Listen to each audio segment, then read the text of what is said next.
Hello everyone. This is not a story for the faint of heart. Today, we will be stepping into the darkness of the most gruesome cases, where evil not only exists, but also leaves bloody and haunting traces. This is Real Gruesome Murder Cases, a series of true stories about murders that made the whole world shudder. If you are ready to face the cold truth and the gruesome corners of humanity, come with me to delve deeper into each case. Unrefined thirst. Fresh squeezed today, the bartender said, slapping the husky steel barrel behind him. He smiled, his hollow features shadowed by the dim pendant lights over the bar.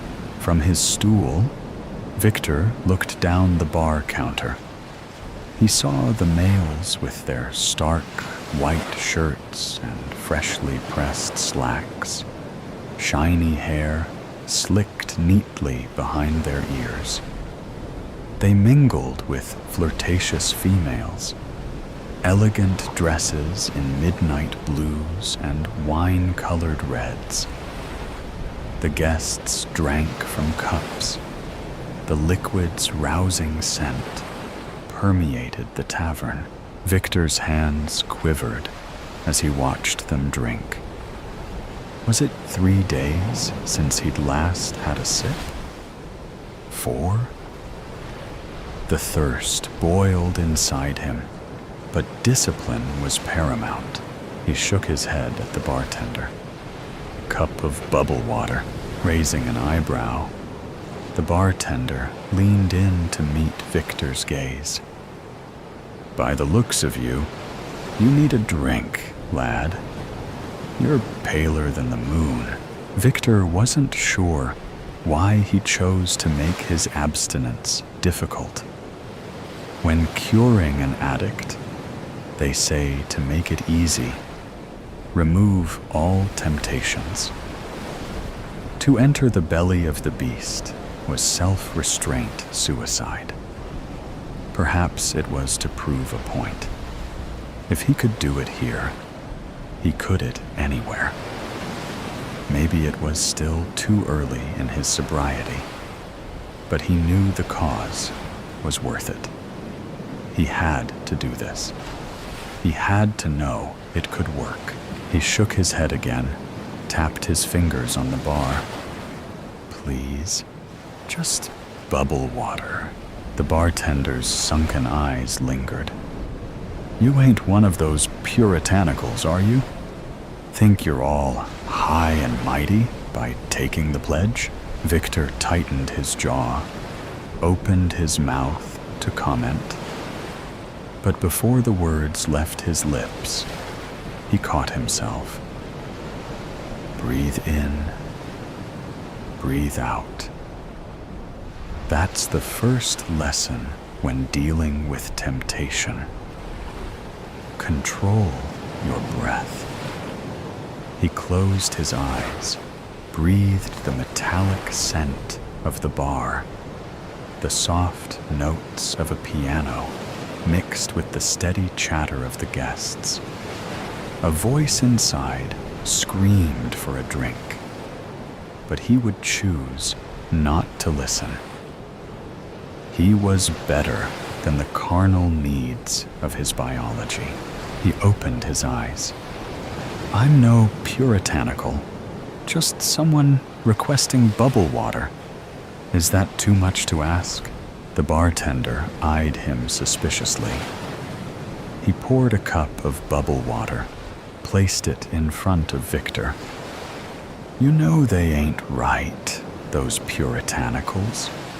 We've been drinking it since the beginning of time. You think by abstaining, you're a better person. Like you're saving lives or something. I told you, Victor said, sipping his bubble water. I'm no puritanical, and that one there ain't a blend salesman. The bartender thumb gestured to a male at the end of the bar, chatting cocksure between 2 females. He wore the usual salesman attire, black suit and tie, Oxfords shined to a sheen. Behind sharp cheeks, he grinned, his milky teeth visible even in the muted light. The females grasped his arms on either side, giggled at his jokes with contrite. The scum of the earth, Victor thought. Big earners with mammoth egos. The blend salesmen were the antithesis of everything Victor stood for. All the work he had done to balance the scales, to build justice in the world. And all they cared about was the paycheck, the females, and satisfying their thirst.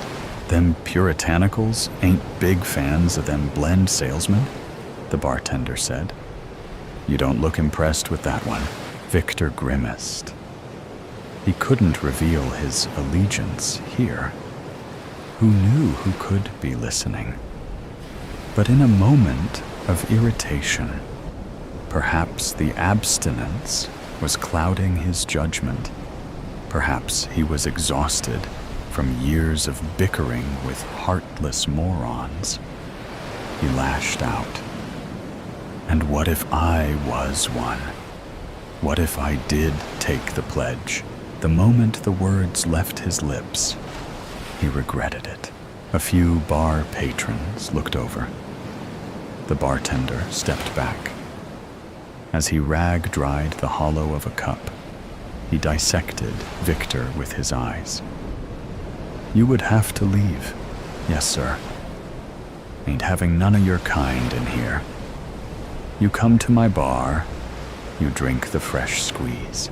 Victor looked at the stout steel drum, erected like a monument behind the bar. The keg tap was polished to a sparkle. He felt his innards squirm in discomfort.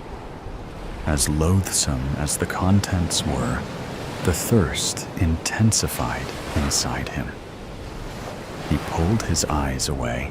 Tell you what, said the bartender. He lifted a cup, opened the keg tap, filled the cup to the brim with liquid. You have a sip of this, and you can stay. I know you ain't really one of them puritanicals. He placed the cup beside Victor's bubble water. Victor looked into the cup. The liquid sat in a delicious, dark pool. Willpower, he thought. You can do this. But the metallic scent flooding his nostrils was overbearing. A deep, primal lust took hold, and the thirst spoke within. Just a sip. All the good you've done, you deserve one sip. Beads of sweat formed on his brow. The bar grew hot and stifling. He peeled his collared shirt from his skin. I won't drink that, he whispered under his breath. The bartender leaned forward, placed both forearms on the bar. You're sweating, lad. It's just a sip. It's in our genes, you know. We can't live without it. He nudged the cup forward so that it was under Victor's nose. The smell overpowered him, entranced him in a mesmerizing grip. The bar chatter dampened to a muffle. The piano's notes hollowed as if underwater. A haze blurred the periphery of his vision. It was just him and the cup, the dark liquid reaching with tempestuous hands. The thirst was shrieking. Drink, drink, drink. Victor's hands shook uncontrollably. discipline, he thought, his logical mind trying to override his thirst. You cannot control your environment, but you can control your choices. His hands were drawn forward like a stringed puppet. Inches from the cup, they shook harder, rattling like jackhammers. The thirst howled maddeningly. The compulsion was too great. The thirst too loud. His hands closed around the cup. Lifting it, he brought the screaming contents toward his lips, and then the bar door slammed open. A loud thud shook the room, and the cold night wind poured in. "Found one on the outskirts," a gruff voice said. Victor, along with the rest of the bar's guests, rotated on their stools to the open door. Two figures entered. The first was a husky male, decorated head to toe in furs. Between two beady eyes, his nose protruded from his face like a crow's beak. The second was a human, dark hair matted over her face. Her hands were bound in front of her. She was naked, her body mud-caked. Through the thick grime that covered her face, skittish eyes flitted across the room. Crownose gripped her by the hair, dragged her roughly into the dim bar light. He kicked the back of her leg with a boot, and she fell to her knees. "Still room in the keg, Lonnie?" Crownose said, tugging at the woman's hair. Lonnie, the bartender, spread his arms wide. "Typhus, I see the night's hunt was successful. With guests are thirsty as ours, we will make room. Found her on the outskirts, you said?" "Aye, fiddling with our sunshades. Escaped from the juicing farm, this one. Sure smells like it. Is she marked?" "Left wrist." Traced her to old Galaban's farm. Lonnie laughed. "That old sack can't keep them in. I'm surprised the Regency hasn't shut him down." Typhus furrowed his brow. "Unfortunately so. Will be harder to find strays for the fresh squeeze." His eyes met the great steel barrel behind the bar. "Hard work for Typhus? Come now, have a drink, lad. You're in good company. And you've brought entertainment for the night." Bartender Lonnie gestured to the well-dressed patrons lining the bar counter. "Guests, see what our trapper Typhus has brought us. Lonnie's Tavern hires the best. Drinks and a show tonight." The guests at the bar muttered in agreement. Lonnie handed out fresh drinks from the keg. The pianist increased the tempo of their melody. The chatter in the bar amplified, buzzing voices mingling with clinking cups. Victor watched the salesman at the end of the bar drape his arms around the two females. As he whispered in their ears, they chortled with delight. Typhus dragged the dirt-caked human to a pole in the middle of the tavern. He chained her bound hands to the pole.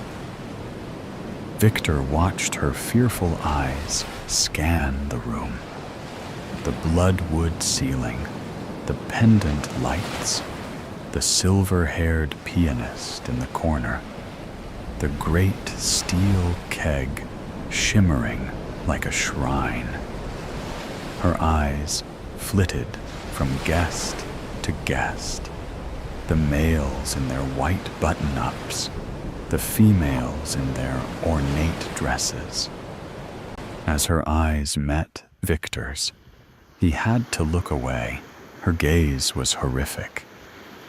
It had a haunted quality, like a creature that had suffered untold misery. To look her in the eye was to give this whole charade permission. Victor noticed he was still clutching the cup of keg liquid between his palms. Looking down into the cup, he met his reflection in the dark pool of liquid. His gut roiled with revulsion. Turning away, he put the cup onto the bar. "It begins," Typhus shouted, sipping a cup, strutting across the bar in his furs. "A live juicing, here, in none other than Lonnie's Tavern." The guests were all standing now, facing the center of the room, drinking from their cups. The tavern grew quiet. The voices drowned. The pianist stopped playing. "Bring me the fangs," Typhus roared. From behind the bar, Lonnie hefted a large black case and plopped it onto the counter. He snapped the latches open and lifted the fangs from their case.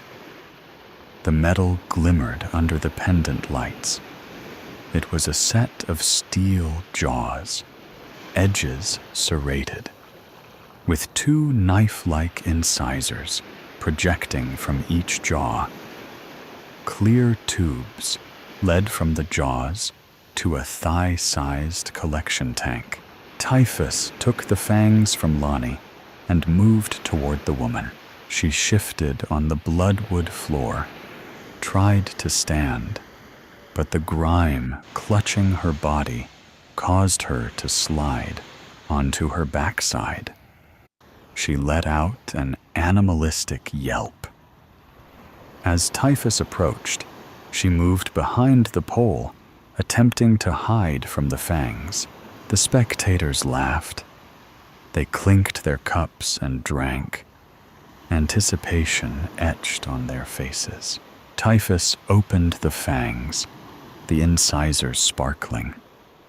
As he brought them forward, Lonnie cut in. "Hold on, Typhus." Typhus stopped mid-stride. "We've got one of them puritanicals in our midst," Lonnie said. Typhus, along with the rest of the guests, turned to Lonnie. The room was silent. Lonnie pointed a thick finger at Victor. "Right here, this one, drinking the bubble water." All eyes were on Victor, loathing carved into their faces. Typhus spat on the floor. "A puritanical here?" Victor's pulse began to hammer. Typhus grinned maliciously, lips curling around the end of his crow's beak.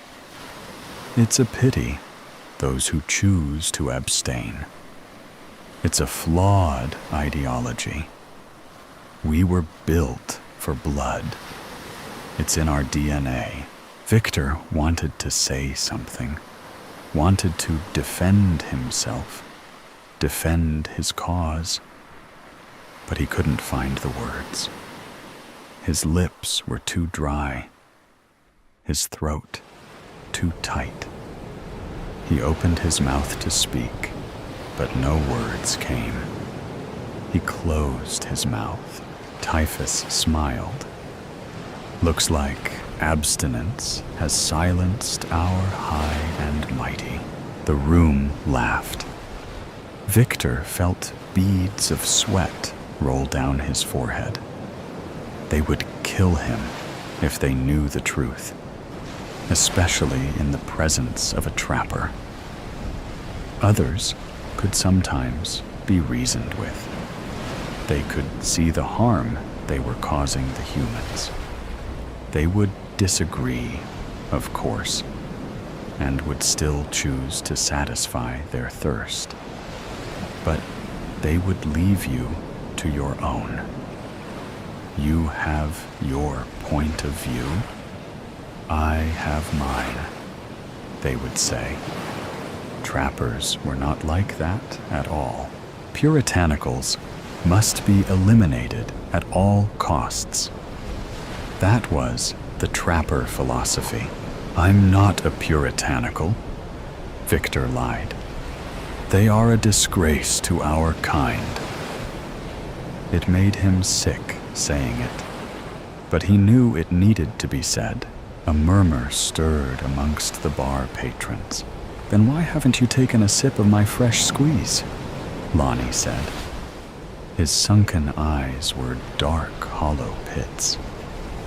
Prove it to us. He pushed the keg cup toward Victor. I have a better idea. It was the salesman's voice this time, smooth and mocking. The two snickering females were still ensnared beneath his languorous arms. He should juice her, make him do it. Victor's stomach dropped. He wanted to vomit, to hurl his insides onto the bloodwood floor. Didn't they understand? It didn't have to be like this. There were other methods, ethical methods. There was the stem cell research the Puritanical Foundation had invested in. It was no longer in its infancy. Soon, human blood could be cultivated in a lab, so juice farms wouldn't need to exist. And there was the alternative blood. Beyond blood. Sure, it didn't taste quite the same, but they were improving the formula every month. He knew the technology would take time, but even if juicing was necessary in the meantime, why did it have to be done this way? Why were there some who would put slaughter on display as a testament to our kind? Why was the world so raw and ruthless? Couldn't we see that humans suffered just as we did? Typhus held out the fangs, fur boots clopping toward Victor. You heard the lad? Victor hesitated, felt a fist squeezing at his insides. Typhus was now beside him, placing the fangs in his limp hands. You're as pale as milk, Typhus whispered in his ear. I know that thirst within. They were all looking at him. Typhus, Lonnie, the patrons, the human. It was as if he were in a prison. Garlic and silver and sunlight closing in from all sides. He knew if he did not perform the act, if he did not return to his violent roots, what he was made to be, the room would destroy him. They would tear into him with their hungry fangs, ripping flesh from bone like a pack of lions. And they would juice the human anyway. They would take her life just as fast as they took his. Is refusal worth it? How many human lives could he save in the future if he walked out of here alive? How much good could he do if he could continue the puritanical cause? Victor stepped forward. He carried the jaws in one hand, held the collection tank in the other. The human squirmed on the ground, slipping along the floor with her muddy body. Her wide eyes were filled with fear. She tried to pull away, but the chain held her to the pole. Typhus made the job easier. He sliced the woman's thigh with a knife. She screamed, rivulets of blood flowing from the wound. Blood. Fresh cut, human blood. Victor's nostrils flared, and the heavy metallic scent flooded in. It was intoxicating. I'm made for this, he thought. This is how we were built. Blood was his life force, and a vampire needed its feed. He was inches from her now. He placed the collection tank on the floor, and with both hands, opened the fangs. He positioned them over her gashed thigh, prepared to crush down, to bite the metal viciously into her flesh. Victor smiled at her, bared his teeth, fangs glinting in the dim light. His hands were steady, more steady than they've ever been. And then he looked into her eyes, those haunted eyes, those tortured eyes. They screamed at him, shrieked, cursed, howled as loud as eyes could howl, and he felt everything. It's strange, Victor thought, as he crushed the fangs closed, how some do what's right, even when it's the worst possible decision. The chain snapped in two. The vampires came at him. The cursed town. Content warning. Murder, suicide. He walked up through the dusty road which led to the small town of Tamans. It was twilight, and a light wind was blowing. Far away, the crop plantations acquired a greenish-orange color due to the light of the sun. On the other side, one could catch a faint glimpse of the Tiemens Church, with its tall steeple standing majestically high up in the sky. The yellow-orange hue of the sky washed the town, and the muddy red road was illuminated with a touch of gradient yellow. The whole town looked peaceful, and surprisingly, nobody was outside their houses.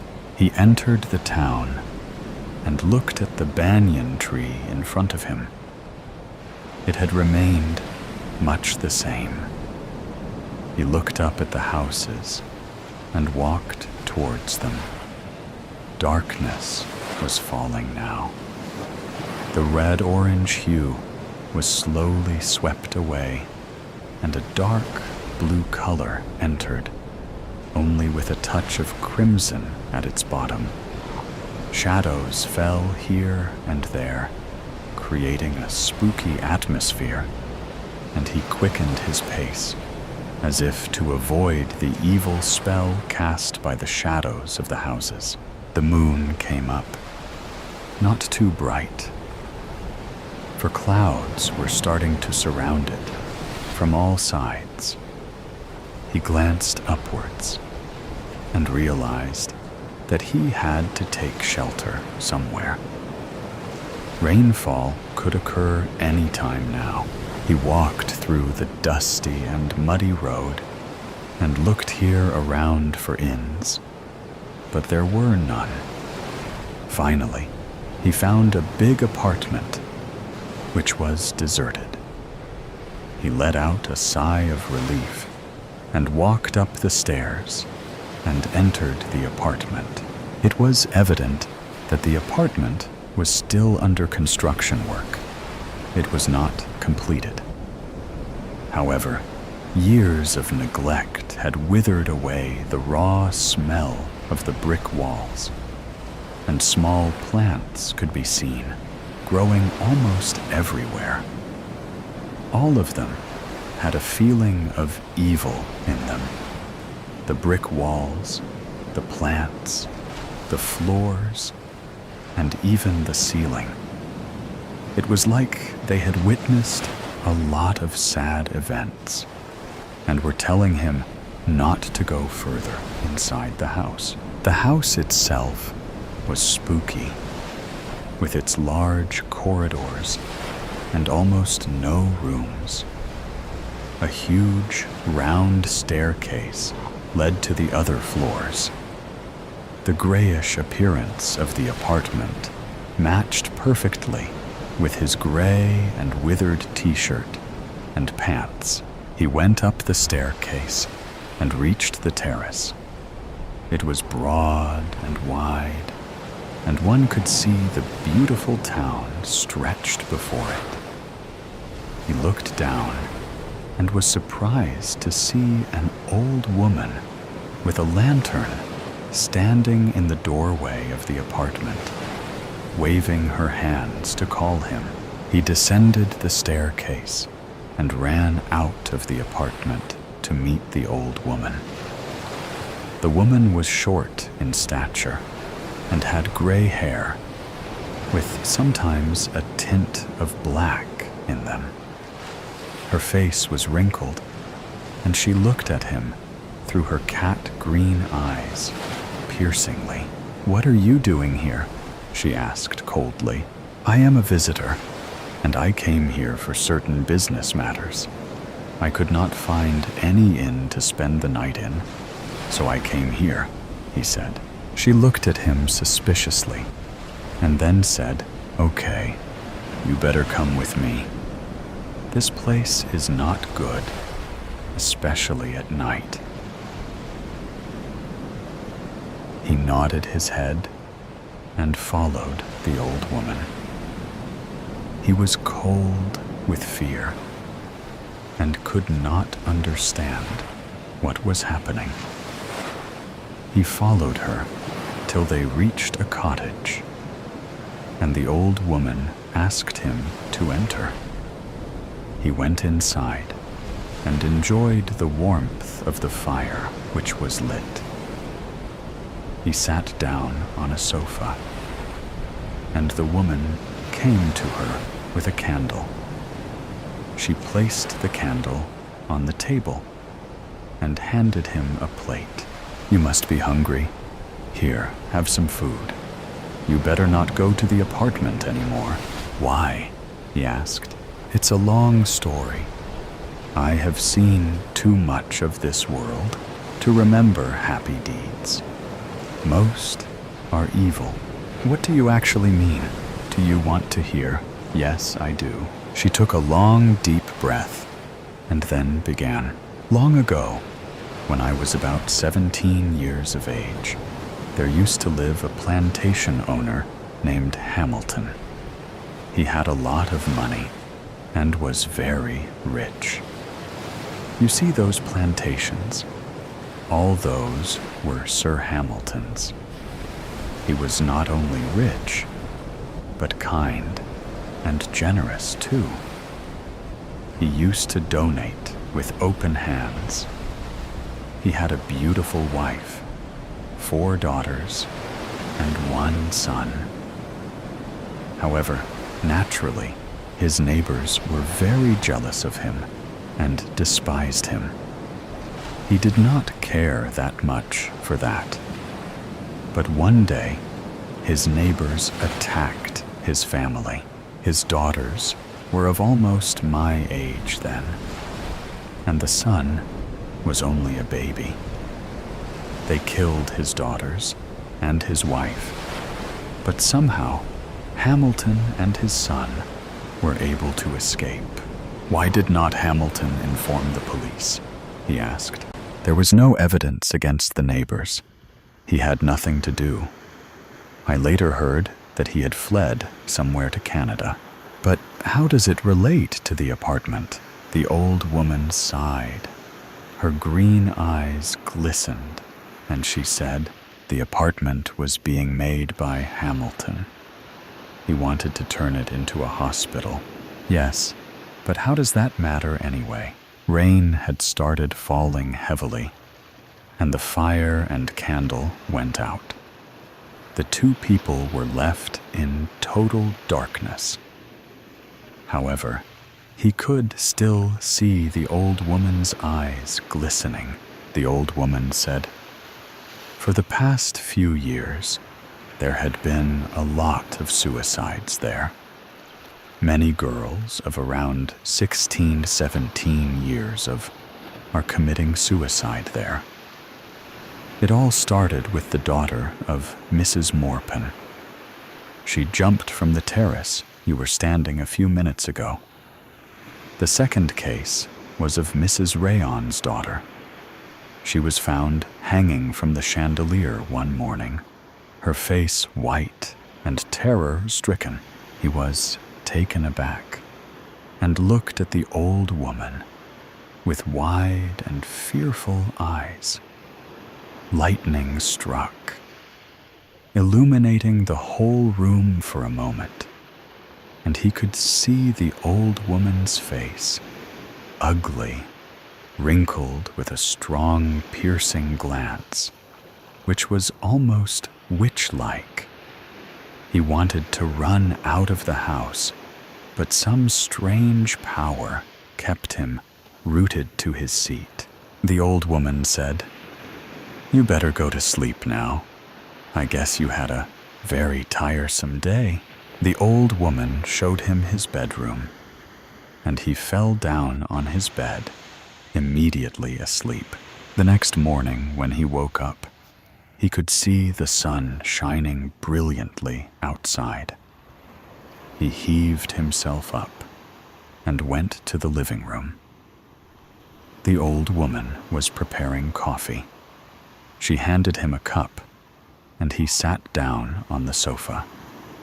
He drank from the cup the delicious, thick cappuccino and felt refreshed. He almost forgot all the horrible incidents from yesterday night. "Where do you want to go today? I can show you the way. It is evident that you are new to this place, as you were talking about inns in here. I have heard about Kingsman's Place here. Can you please take me there?" "Kingsman's Place? Okay, I will. It is a business center here.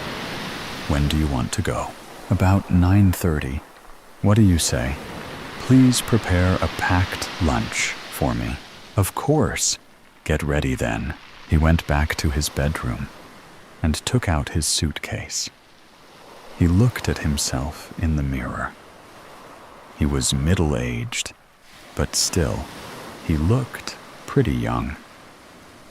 He brought out a coat, shirt, and pant and put it on. He looked the perfect businessman. After having breakfast, the two went out. On the way, they came across the Flint River. There he saw some girls whispering and talking together. One of them was extremely beautiful. Her fair skin with an orange tint made one remember pure milk. Her eyes were a deep blue, and she had beautiful black eyelashes. Her cheeks were pink, and her lips were a light red. Her mass of curls was thrown at her back, and she wore a pretty green dress. Her hands were well toned, and her legs were slender and well shaped. She looked a pretty picture. He stared at her for some time, and then she turned to the old woman, and pointing to the girl, he asked, "Who is that girl?" The old woman glanced at the girl and then said, "She is Mr. Trudeau's daughter. Pretty, isn't she?" "Yes," he said. "What is her age?" "About 17. He sighed and gestured at the old woman to move forward. They reached Kingsman S. Place, and the old woman left him there with his lunchbox. He did not wait there. As soon as the old woman was out of sight, he started running. He did not stop until he reached the old building.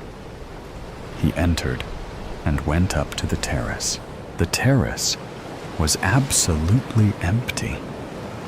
Despite being so large, the parapets were very low, and there were high risks of falling to death in case of an accidental slip. Unlike the rest of the house, almost no plants were there on the terrace due to some unknown reason. He roamed here and there on the terrace. He stepped very carefully, and whenever he looked down, he was sick at the sight of houses so far down below.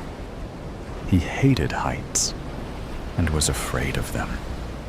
He went downstairs and waited. "You know, Laura, I will go to Grandma Fontaine's house today." The words kept ringing in his mind. To reach Grandma Fontaine's house, she had to cross this building. There she was coming, alone. Nobody was with her. He waited silently, and as soon as she came in front of the apartment, he gripped her hand and pulled her inside. Before she could scream, he put a handkerchief under her nose, and smelling the chloroform, she fell unconscious. He now prepared for it.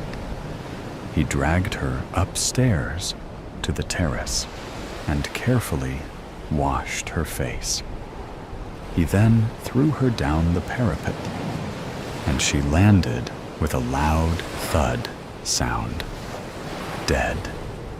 Yes, she was dead. Blood was flowing from her, and her pretty face was peaceful. He quickly fled from the place before anybody could see him. He did not return to the old woman's house. He kept walking towards the outskirts of the town. It would take him almost 3 hours to get out. He had seen his own sisters and mother get killed in front of him.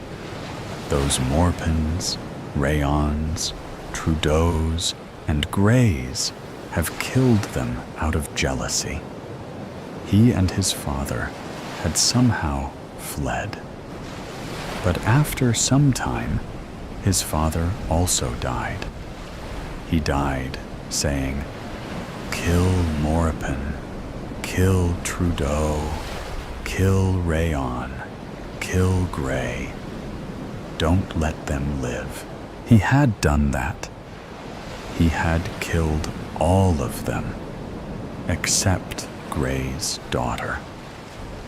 He would be back for her after the next 4 years.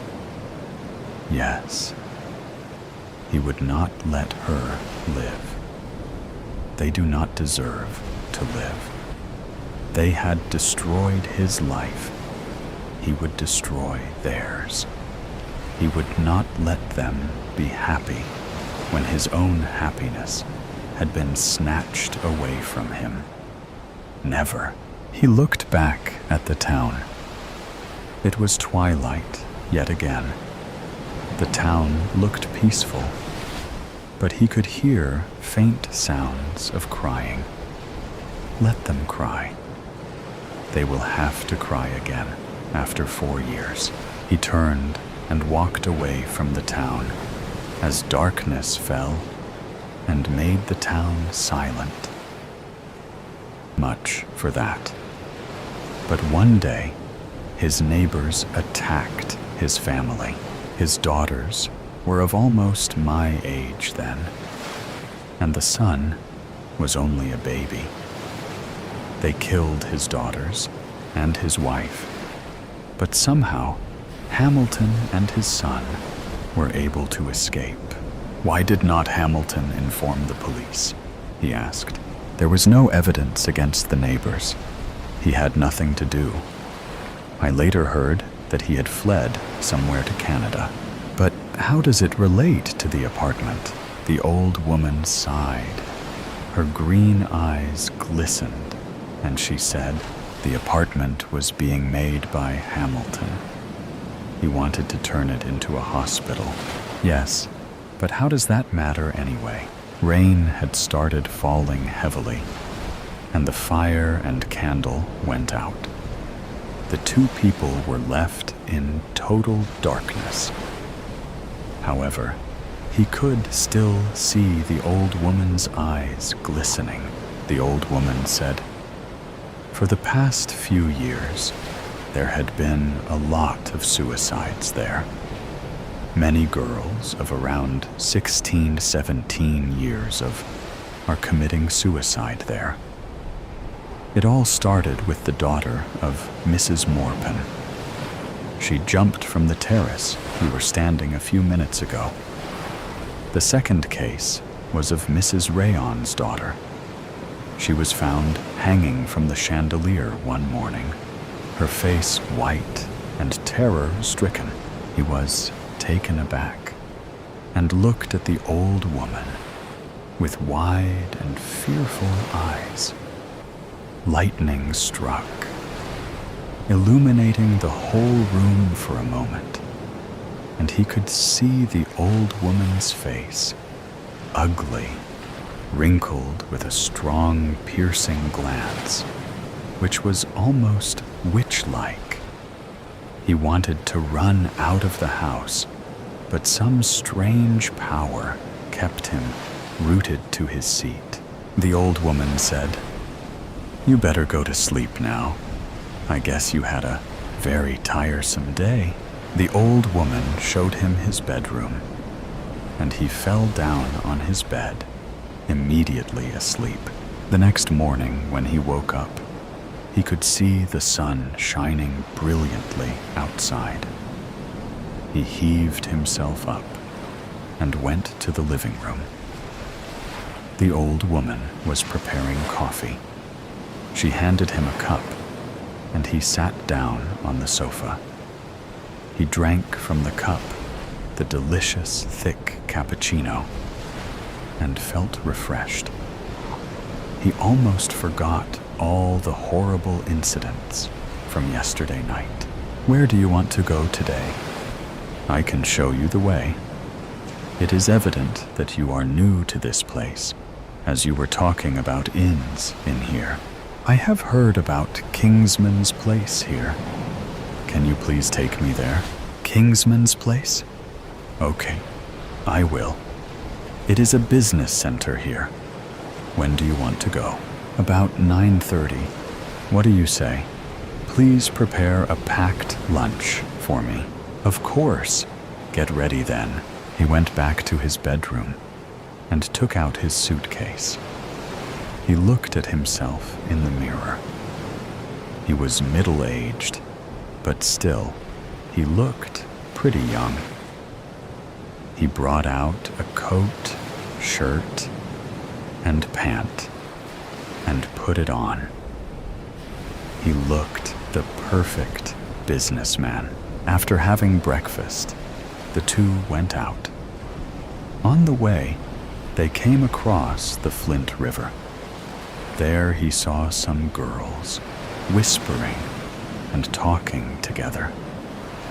One of them was extremely beautiful.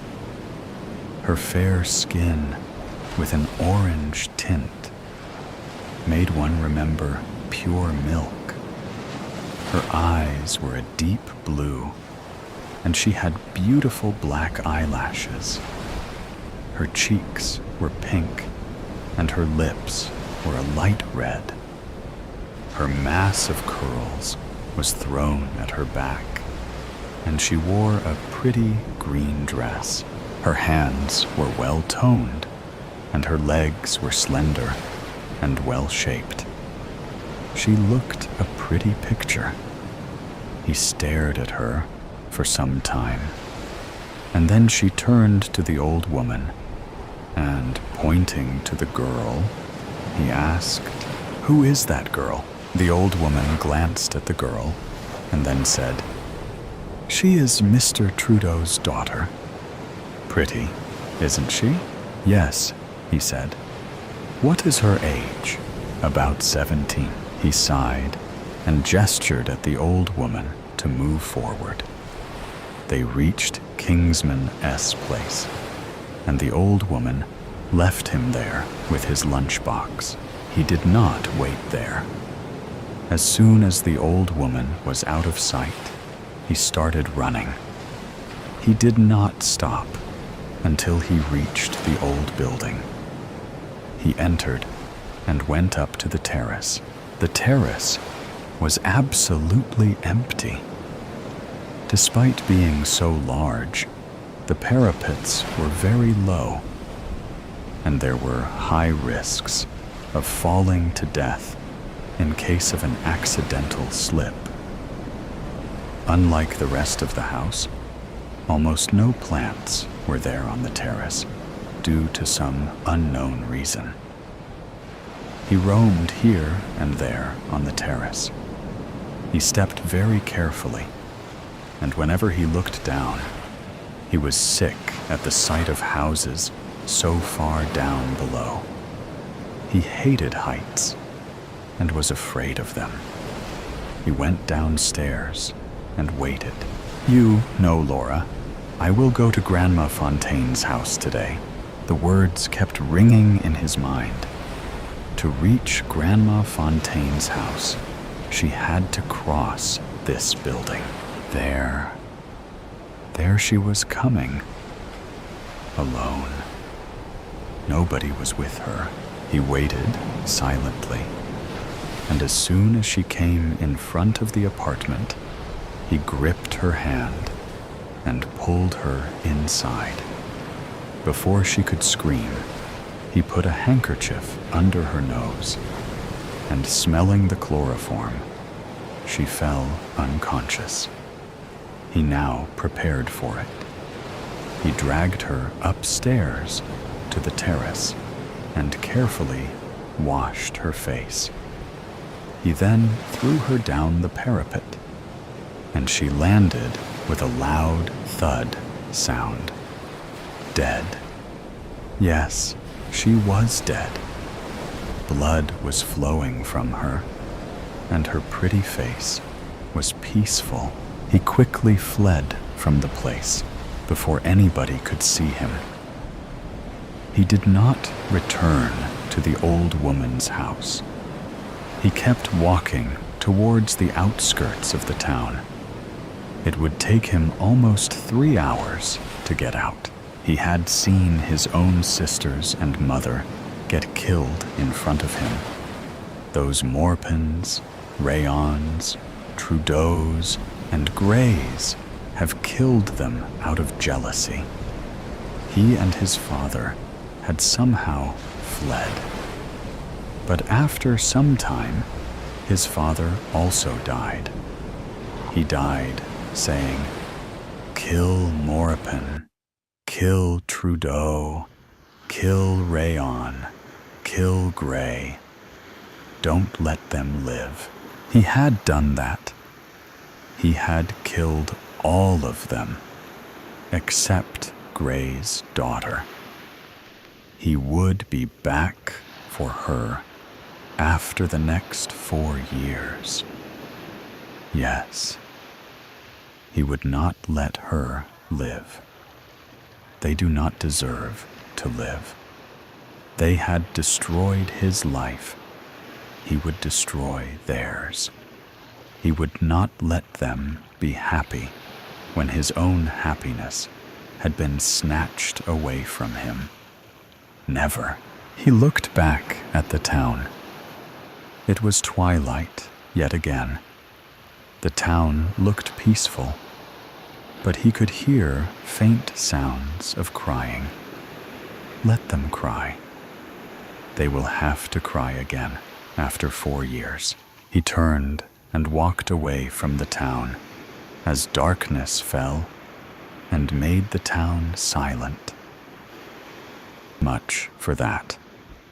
But one day, his neighbors attacked his family.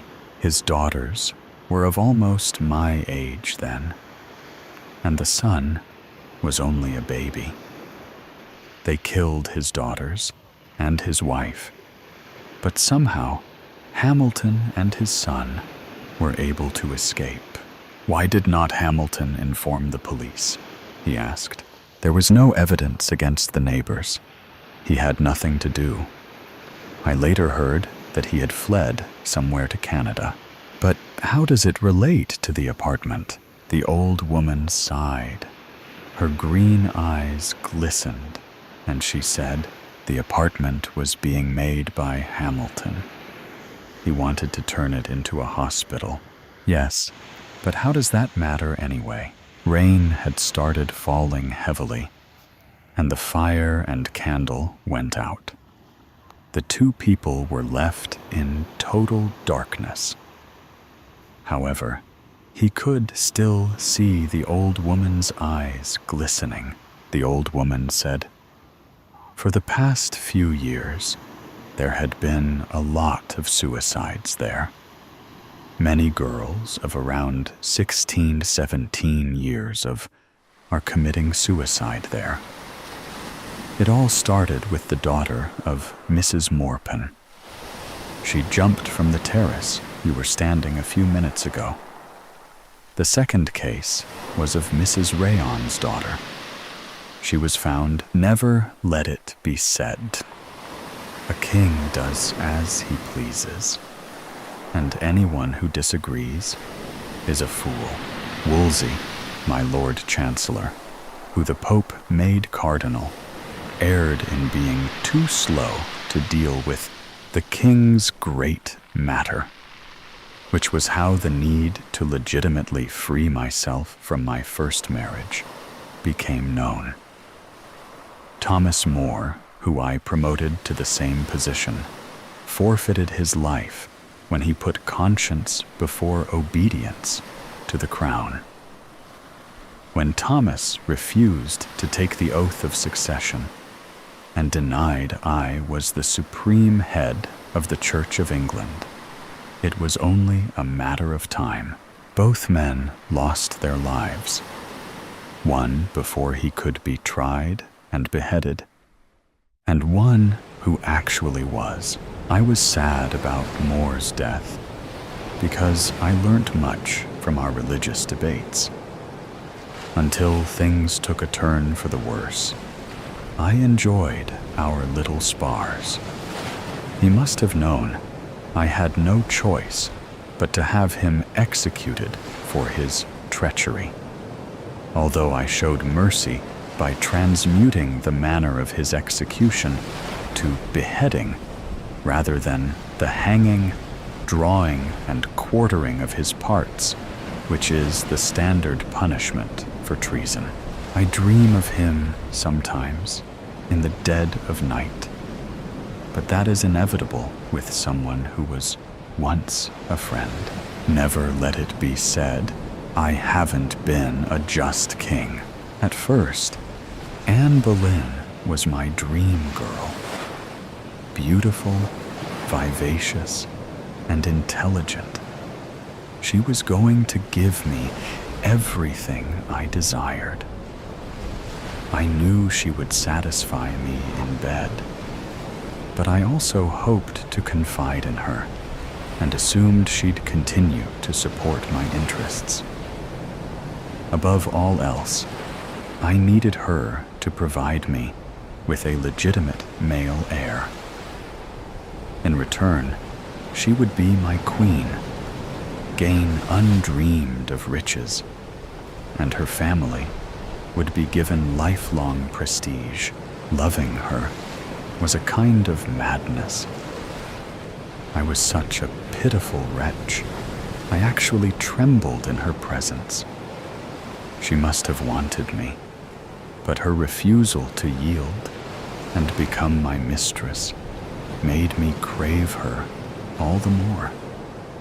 She was the only woman who denied me, and it spurred me on.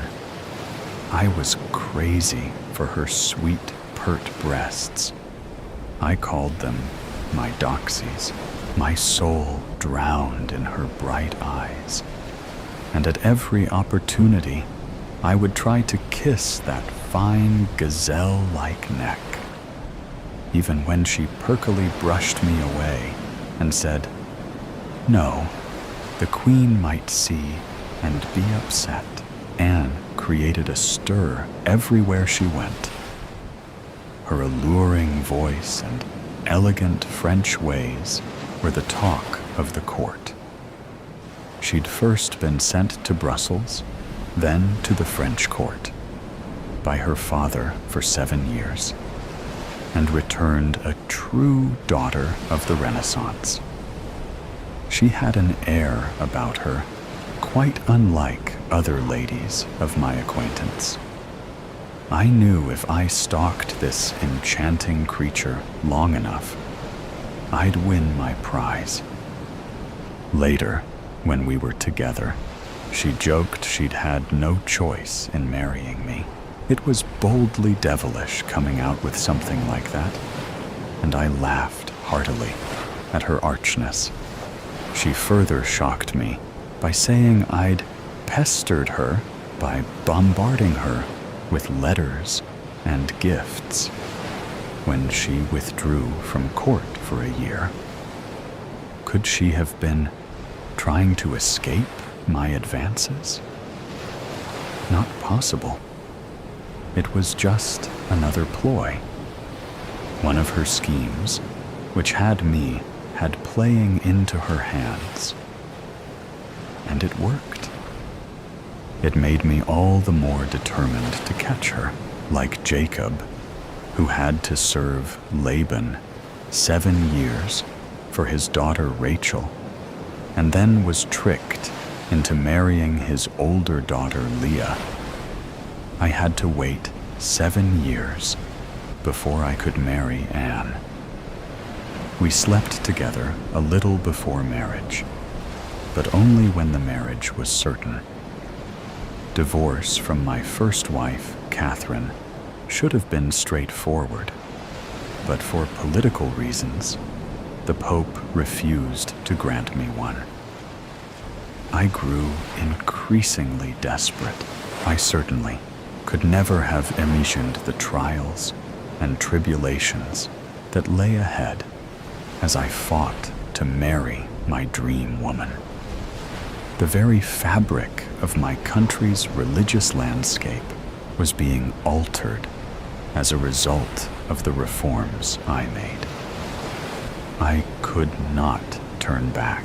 Although Anne had been the maid of honor to my first queen, I did not let that deter me. I can hardly believe I once loved Catherine and did my best to comfort her in her miscarriages. It was only after years of failing to provide me with a male heir I realized the marriage must have been cursed, and that I'd been wrong to marry my brother Arthur's widow at 17. By marrying Catherine, I had unwittingly uncovered my brother's nakedness. In doing so, I had gone against Scripture. For doesn't it say in Leviticus that if a man marries his brother's wife, they will be childless? Never let it be said, I wasn't a pious king. That being the case, I had no choice but to look elsewhere. In the early days, it was easy to pursue Anne at court. When she emerged from Catherine's bedchamber, I ran after her in the corridors. I ignored Catherine's tearful pleas not to embarrass her in front of courtiers by flirting openly with her maid of honor. As far as I was concerned, our marriage was over. I had been supremely kind to Catherine in the past, but my patience had long worn a beard. Never let it be said, I was not a tender-hearted king. Shortly after this, Anne retired from her position as maid of honor and retreated to her family home at Hever. Distance is no barrier to a lover's heart, and I deluged her with letters and gifts. I was amazed when she kept sending them back. Possibly out of a sense of misguided propriety. I couldn't believe it. Most women would have been falling over themselves for half the attention. Anne's sister had happily given herself to me in the past, even if it had ruined her reputation. I knew Anne couldn't resist forever, and my need grew so urgent, I even told the court I couldn't manage without seeing her. I camped nearby at a friend's house and besieged her daily.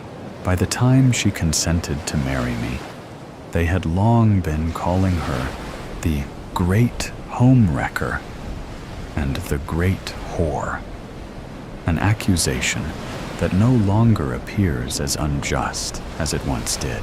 I don't know what I was expecting, but not long after I had Anne, the craving stopped. It was as if all the fire of passion that had driven me had been extinguished. She was better than her sister, who just lay there like a sack of potatoes while I took her. But really, no different to any other woman in that way. Perhaps after waiting for so long to achieve my goal, I had grown bored. Now she was mine. There was no need to chase. By her second pregnancy, my eyes started wandering a little. But after all I'd gone through to make her my queen, I could hardly rid myself of her without just cause. For a while, she became more compliant, and we had a few months of happiness. I decided I would bide my time, but when she miscarried again, I could hardly contain my disappointment.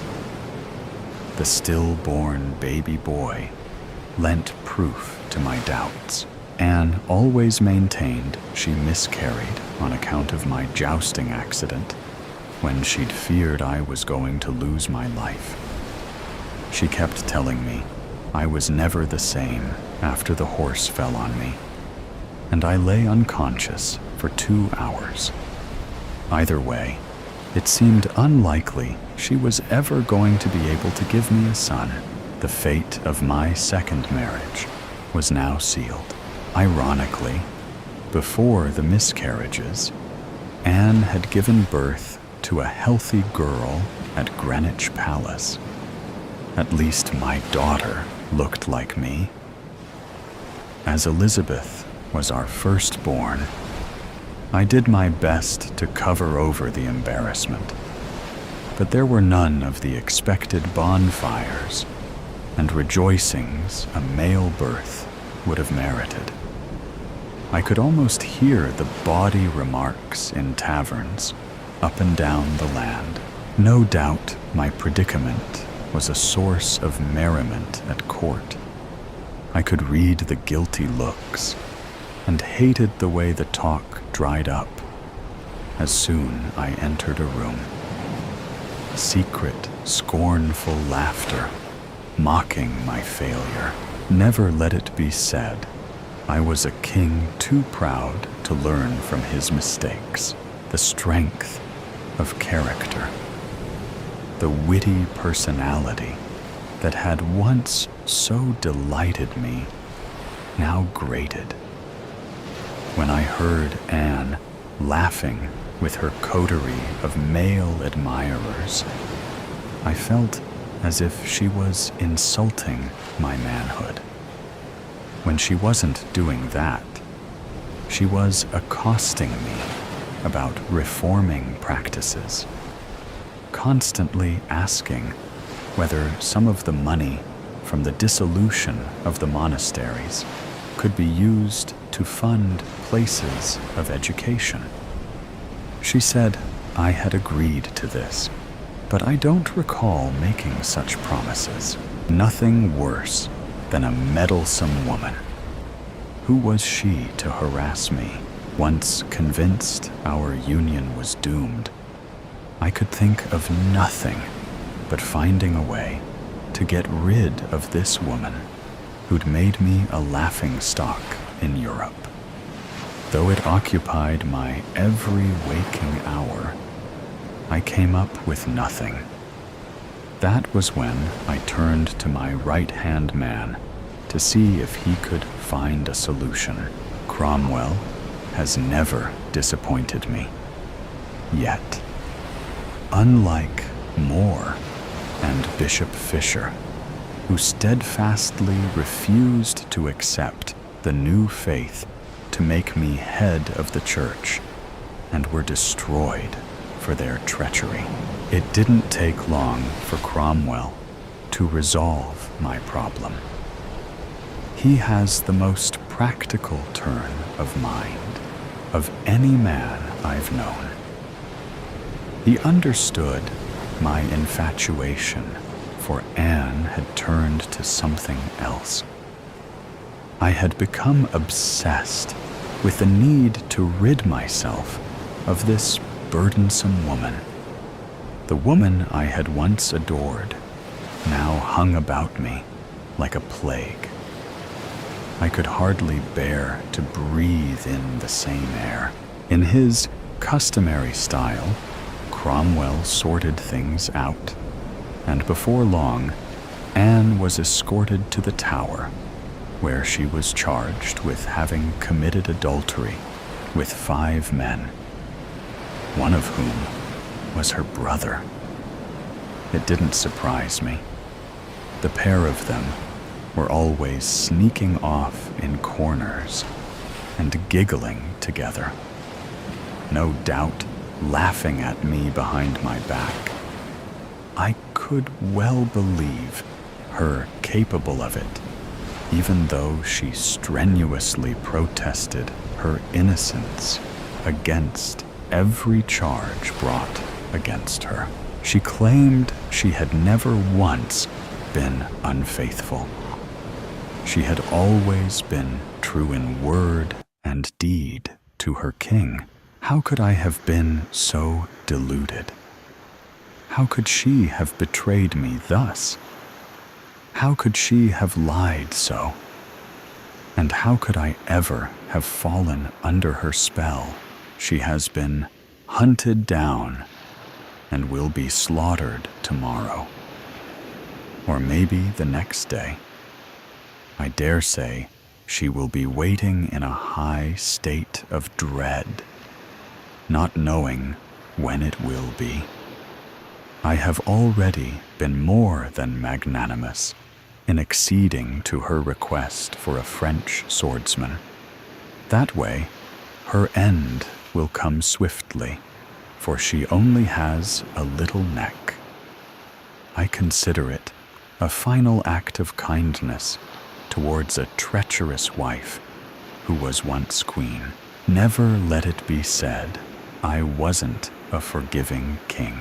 Tomorrow, or the next day, I will wait on Tower Hill for the cannons to announce the witch's death.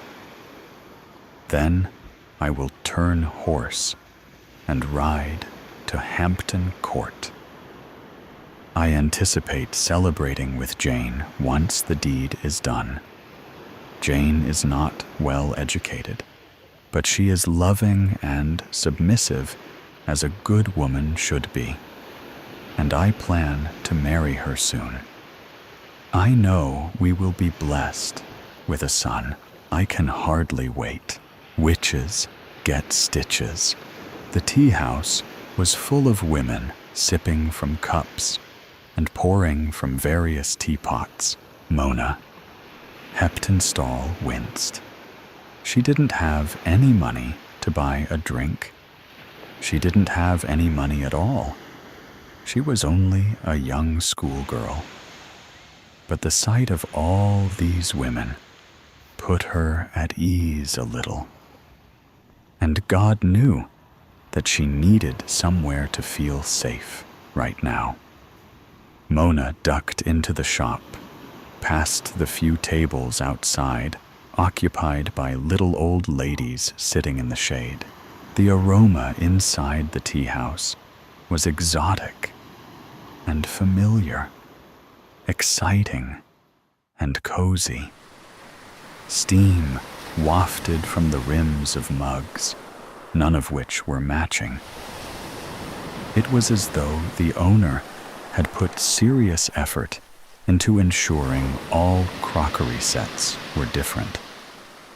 Women sat clustered into groups and pairs, chatting away.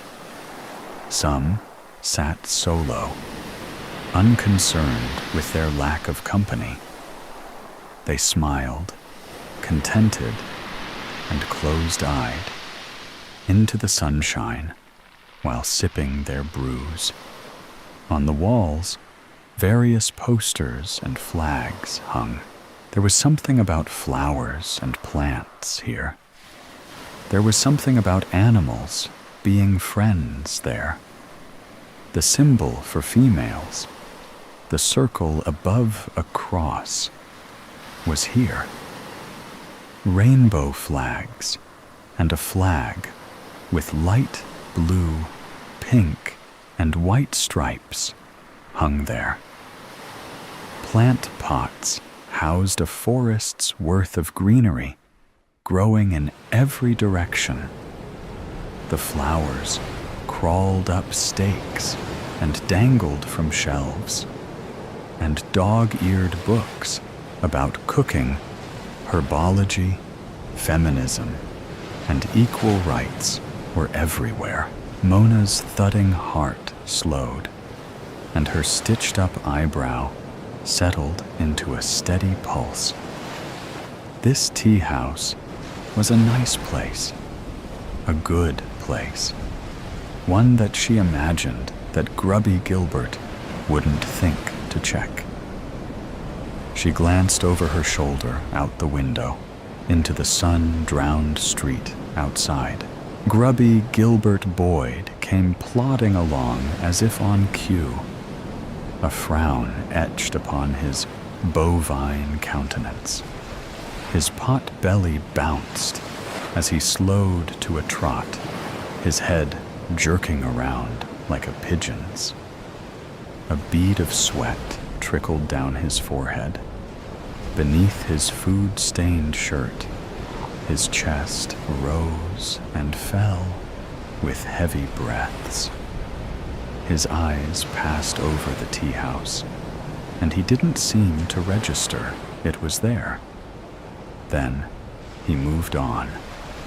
A few seconds later, Gilbert had passed the shop and disappeared down the street. She couldn't help but grin at the boy's stupidity. If only it were always that easy to escape his chubby fingers. Everyone, her teachers and parents, said he only picked on her because he liked her. He pushed her and pulled her and tripped her up because he fancied her. To Mona, this had made no sense whatsoever. First, why would you do those things to somebody you liked? Second of all, what kind of excuse was that? She had to endure this unhappiness because of the reason behind his actions. Besides, even if he had asked her out, she didn't think he was all that interesting or good-looking. She wasn't interested. When she'd split open her eyebrow after he'd stuck his leg out last week, she hoped that'd be the end. Alas, Grubby Gilbert didn't give up. She stepped to the side to watch him trot down the street.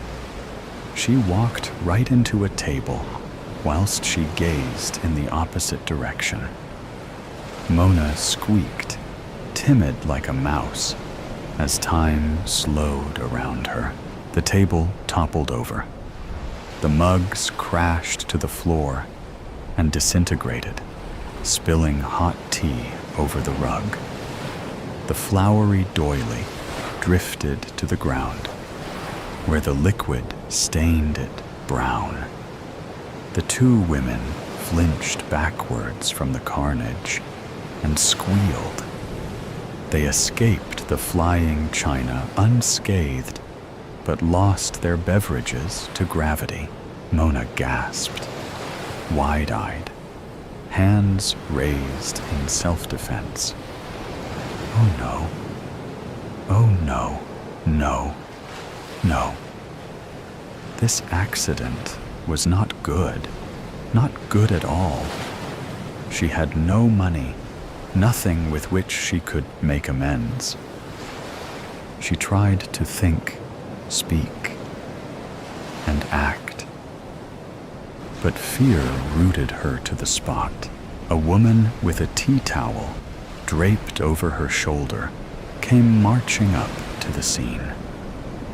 The woman was tall and had an out-there fashion sense. Her long hair, which she'd tied up into a bun, she'd dyed electric blue. Her eyebrows and her eyes were coffee brown. Tattoos crawled up both arms, under the sleeves of her dress, and up the sides of her neck. The dress was black, with a flowery design, both Gothic and summery. A hoop dangled from her nose, and more piercings than moat to the scene. The woman was tall and had an out-there fashion sense. Her long hair, which she'd tied up into a bun, she'd dyed electric blue. Her eyebrows and her eyes were coffee brown.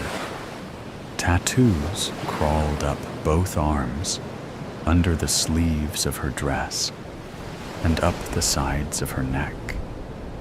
The dress was black, with a flowery design, both Gothic and summery. A hoop dangled from her nose, and more piercings than Mona had ever seen dotted her ears. She took the tea towel and dropped it into the puddle, which disappeared.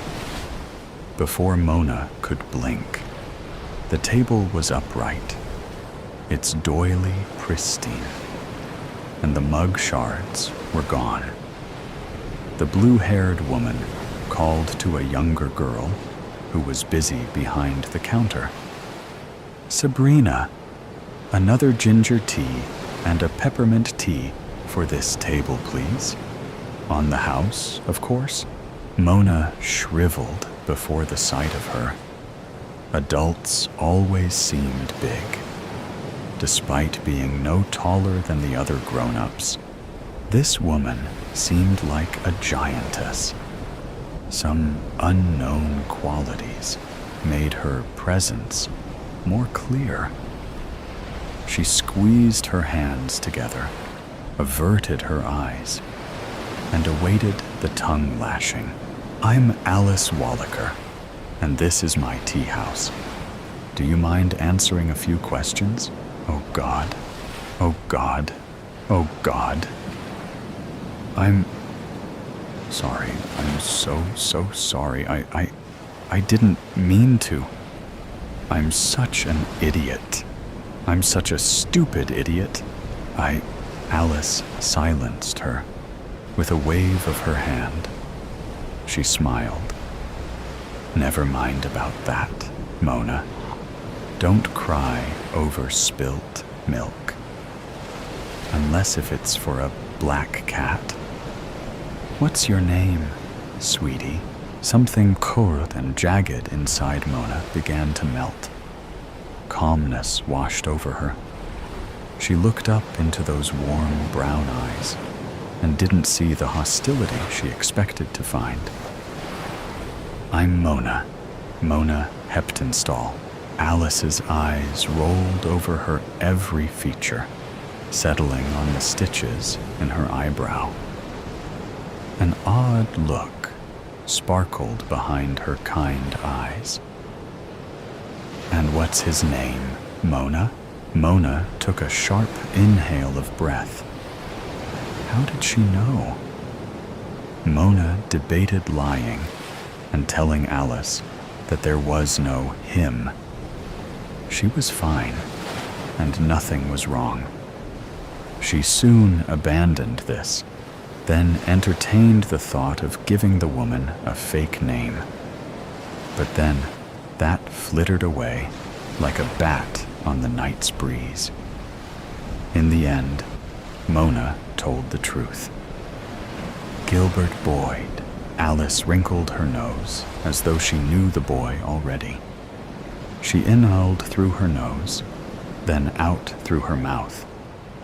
She bent down, picked up her tea towel, now bone dry, and slung it over her shoulder again. "Come with me." Uh-oh. Here it came.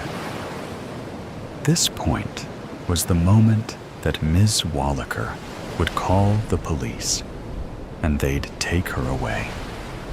The cops would call her school, and the school would tell her parents.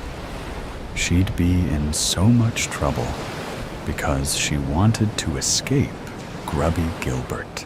Alice ushered her through the packed tea house with a gentle hand on one shoulder. It seemed that every pair of eyes watched them go with hungry curiosity. And something else was in those gazes, too. Alice took her into the back of the tea house, past the telephone. Mona opened her mouth to ask, but then closed it again. Alice opened a door near the back of the building and led her down a beautiful wooden staircase. Despite their descent, the sunlight seemed to grow stronger. It shined through windows that should have been underground. She pushed open a grand pair of double doors and brought her into. Mona frowned. A library? Alice turned to face her. She stretched her hands out either side of her, as if reaching for the walls. Behind her, shelves of books stretched on for an impossible distance. Here and there bustled all kinds of women. They scanned shelves and pored over forgotten tomes. Some looked happy and healthy. Others looked battered and bruised. Expressions ranged from interest to anger. A middle-aged woman with a black eye gritted her teeth and flicked through the pages of a thick book. Nearby, a granny chuckled into her stack of open books, mumbling about teaching the bugger. "Yes," said Alice, "a library. A special library. A secret library containing hidden knowledge for people like us." "Like us?" Alice smiled. "Women." Now, Mona understood what had been in the eyes of all those women as Alice took her through the tea house. Sympathy, sympathy, and understanding. They'd all been in similar positions before, too. They knew how it felt. And when they saw a little girl experiencing the same, they couldn't help but send their hearts to her. Her mouth dried up. "Only for women," Alice nodded, then turned and beckoned her. "Come, we can find something to help your predicament. We have a little something for everyone, from ailments to revenge. But something gentler might be a good starting point for you." Mona paused. "You're going to help me? But I wrecked your tea house. Alice surprised her by laughing. Oh, Mona, you didn't wreck anything. Besides, you were seeking shelter, weren't you? Well, you found it. Mona found herself laughing too. A few minutes prior, she'd never felt less like laughing. But being around this woman had eased her wounded heart. It was as though she were magic. She stopped dead in her tracks. Are you? Alice turned, eyebrows raised, mischief written in the color of her cheeks. She said nothing and waited for Mona to ask. She blurted it out. Are you a witch? Alice's eyes danced. Why, of course. All the best women are. She'd expected to feel terror, coldness, claustrophobia. This woman was into the dark arts. Alice practiced magic and witchcraft. She ought to be frightening. And yet, she wasn't. At least, not to Mona. But she thought Alice could be scary to the right or wrong kind of person. The sort of person like Gilbert Boyd. And the types of people Gilbert Boyd would grow up into if left unchecked. But to Mona, she felt as if an umbrella of love had opened over her head. Not only was the rain no longer falling on her, but the sun shone through the material. Mona followed the witch deeper into the library. What kind of help, Ms. Wallaker? Alice hummed and scanned the shelves, pointing at them as if eyeing a police lineup. At last, she said, "Aha," and produced a book from a shelf. It wasn't quite Baby's First Seance or Witchcraft for Dummies, but close enough. A beginner's book, an entry point into the dark arts. Only, were these arts dark? Or had men labeled them as such? Mona took the book, feeling the weight of power crackling through her fingertips. She couldn't help but utter a contented sigh.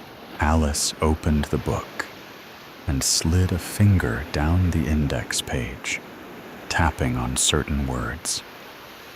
Like this, Mona. There's some powerful stuff in here. Stuff that I wouldn't share with a boy, no matter how old he was. But you can handle that responsibility, can't you, Mona? Mona decided that she could. The manuscript of Kashi. There are places where the veil between the known and the unfathomable is perilously thin. And it is in such realms that truths are best left forgotten. Ancient Kashi, now Varanasi, conceals more than history in its name. With dusk settling, the city wraps itself in a twilight shroud. Smoke threads twist through the air, blending with murmured prayers, thickening the atmosphere with an almost tangible sense of mystery. The Ganges River reflects the glimmering lights of ceremonial fires along the Ghats, where the sacred and the profane dance in the curling mists. The pyres, fed by ancient woods, consume the bodies with a reverence that belies the violence of flames. The air is thick with sandalwood and charred offerings, masking the finality of death under sacred rites. In the shallows of the Ganges, silhouetted figures wade with deliberate steps.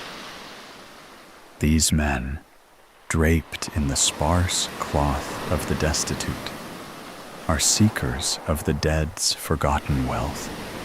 Their hands, darkened by river silt and ash, sift through the submerged sands, feeling for the cold bite of metal. Gold rings, necklaces, and the occasional coin dropped from the deceased's pockets, each piece plucked from the holy river's grip, is a macabre token of survival, destined to be cleansed, melted down, and sold to adorn the living. Stepping off a narrow boat onto the stone steps, James Montgomery, a British archaeologist, felt as though he had entered a painting, a scene preserved across the ages. Even with his academic accolades, James clung to his skepticism like a knight to his armor, guarding against the intangible. He believed only in what could be touched, measured, seen. Yet Varanasi seemed determined to erode his certainties. His constant companion, a weathered copy of the Tibetan Book of the Dead, betrayed a fascination with the afterlife, a scholarly interest, he insisted, nothing more. His trained eyes sketched and noted details as he walked through the bustling streets. It was early spring of 1932, and the British Raj held sway over India. Political tensions were palpable, with the struggle for independence intensifying across many regions like a storm gathering on the horizon. He had spent years poring over texts and artifacts in the dusty confines of the British Museum. This opportunity for fieldwork was a rare departure from his usual scholarly pursuits, and he was determined to make the most of it. Fluent in Sanskrit and well-versed in Hindu and Sikh philosophy and religion, he was chosen for an excavation project at the revered Kashi Vishwanath Temple, one of the 12 Jyotirlingas, the holiest Shiva temples. The task was to study and document newly unearthed relics that had recently been discovered beneath the temple grounds. James had heard rumors of an ancient sanctuary that once stood where the Kashi Vishwanath temple now dominated. Scholars had long debated its origins, speculating that it might have been dedicated to Vishnu and built during a time when the city was a flourishing center of Vaishnavite worship. This prospect excited him not only for its historical significance, but also for the professional acclaim that such a discovery would bring. James adjusted his satchel and stepped toward the temple, his eyes scanning the intricate carvings with a critical eye. Agoras, an ascetic sect known for extreme Hinduism, roamed the temple grounds. Ignoring the incense and chants, he focused on the worn stone steps, tracing the passage of countless feet over centuries. His fingers brushed against the ancient stone, lingering longer than necessary. His distrust a fortress against the unknown, was built brick by brick from his strictly rational upbringing. His father, a staunch scientist, had always dismissed anything that couldn't be quantified or measured. Yet, the allure of the mystical and the unexplainable had always gnawed at the edges of James's curiosity. Weeks passed as James meticulously cataloged statues, pottery fragments, and other relics brought up by the excavation team. He spent his days under the relentless sun and his evenings in quiet reflection, poring over his notes and comparing them with historical texts. The heat, the dust, and the ceaseless hum of the city created a backdrop of sensory overload, grounding him in the present even as he delved into the past. The distant sounds of political rallies and protests occasionally broke the monotony, reminding him of the larger currents of change sweeping the nation. One afternoon, Pandit Sharma, the temple's priest and scholar, approached James with a bundle wrapped in cloth. Earlier, workers had found it deep within the temple's sanctum, and now, silhouetted against the glaring sun, he carried it with a solemn grace. "What have you there, Pandit Sharma?" James asked, dusting his hands off as he stood. The Pandit paused. "This manuscript was among the items uncovered today, Sahib. The workers thought it prudent to bring it directly to me." James raised an eyebrow. "May I?" he asked, reaching out. Pandit Sharma hesitated for a moment before handing it over. "Of course, Mr. Montgomery." It was a weathered leather manuscript. The cover was adorned with unusual mandalas and arcane symbols. Intrigued, James carefully opened the manuscript. His eyes widened slightly. These symbols, they could date back to the time of the Gupta Empire, or even earlier. Is that possible? "Very likely, Sahib," the Pandit replied, his voice measured. "That part of the temple has not been disturbed in centuries." James traced a finger over the inscriptions. These inscriptions, they're unlike anything we've found so far. Quite remarkable how much light this could shed on our understanding of the past. Pandit Sharma nodded thoughtfully. "Yes, it sheds light on forgotten chapters, but even a small light can cast long shadows." James paused, considering the Pandit's words, then smiled slightly. "I am not merely here to unearth the past, Pandit Sharma. I aim to awaken it." Pandit Sharma met his gaze, a hint of understanding in his eyes. "Be mindful, Sahib. Awakened pasts can have lives of their own." James's smile grew. "Precisely, Pandit." He then glanced up, a touch of condescension in his voice. "You're done here.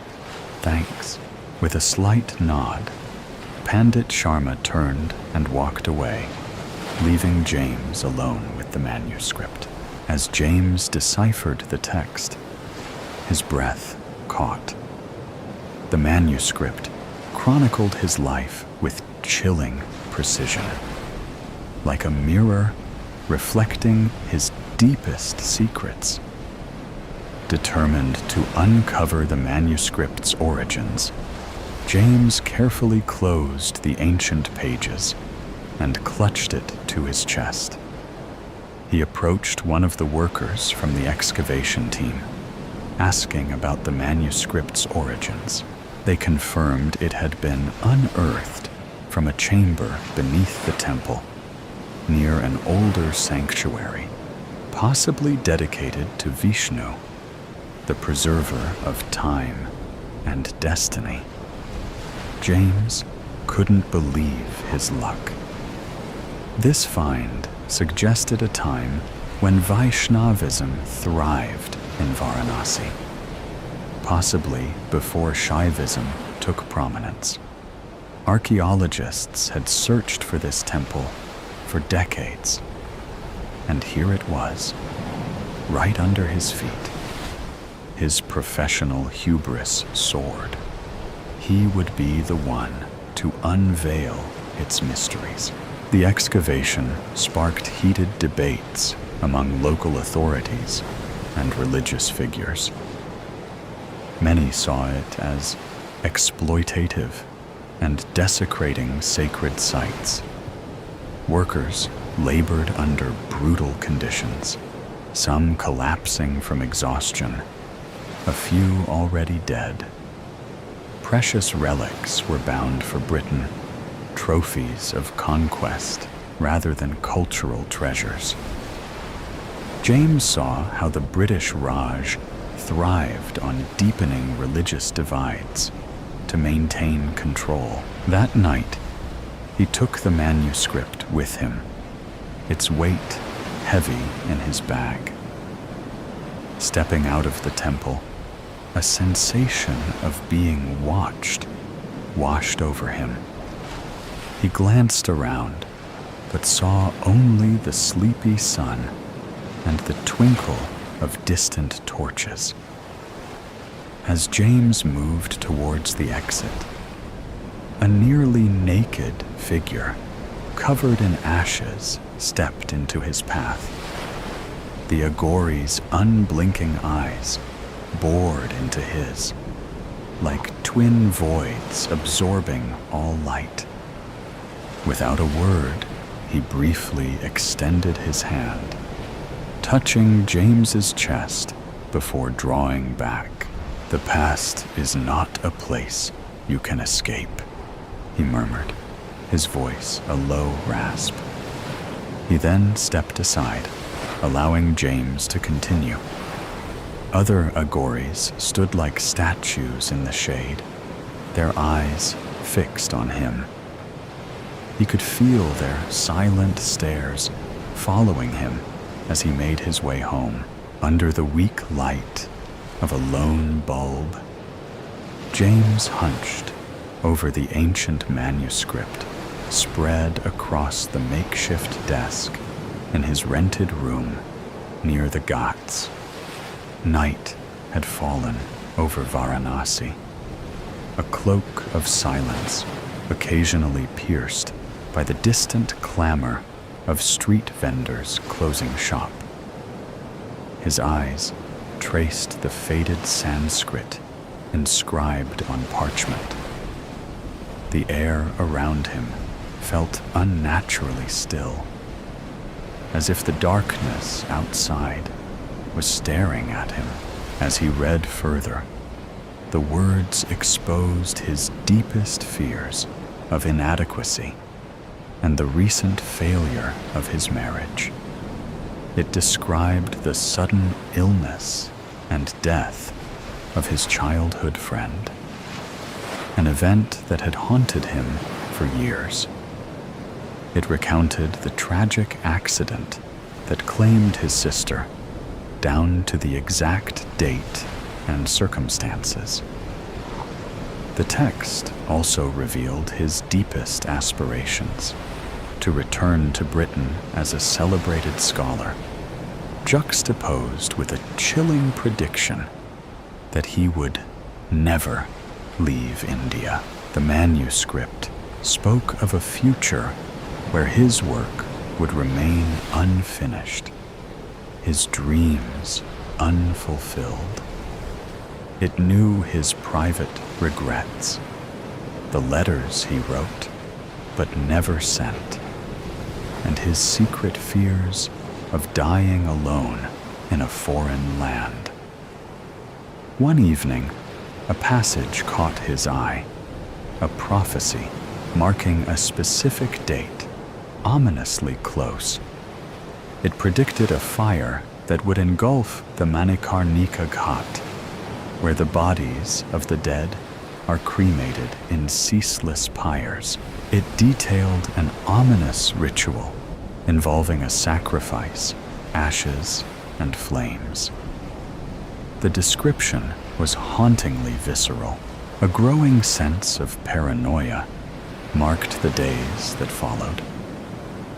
James noticed figures draped in white ashes, with stark red markings across their foreheads, appearing frequently in his windows and following him around town. They spoke no words, but watched him with an intensity that left his skin crawling. One morning, he found a small clay statue of Shiva outside his door, its eyes painted a vivid red that seemed to follow him into his dreams.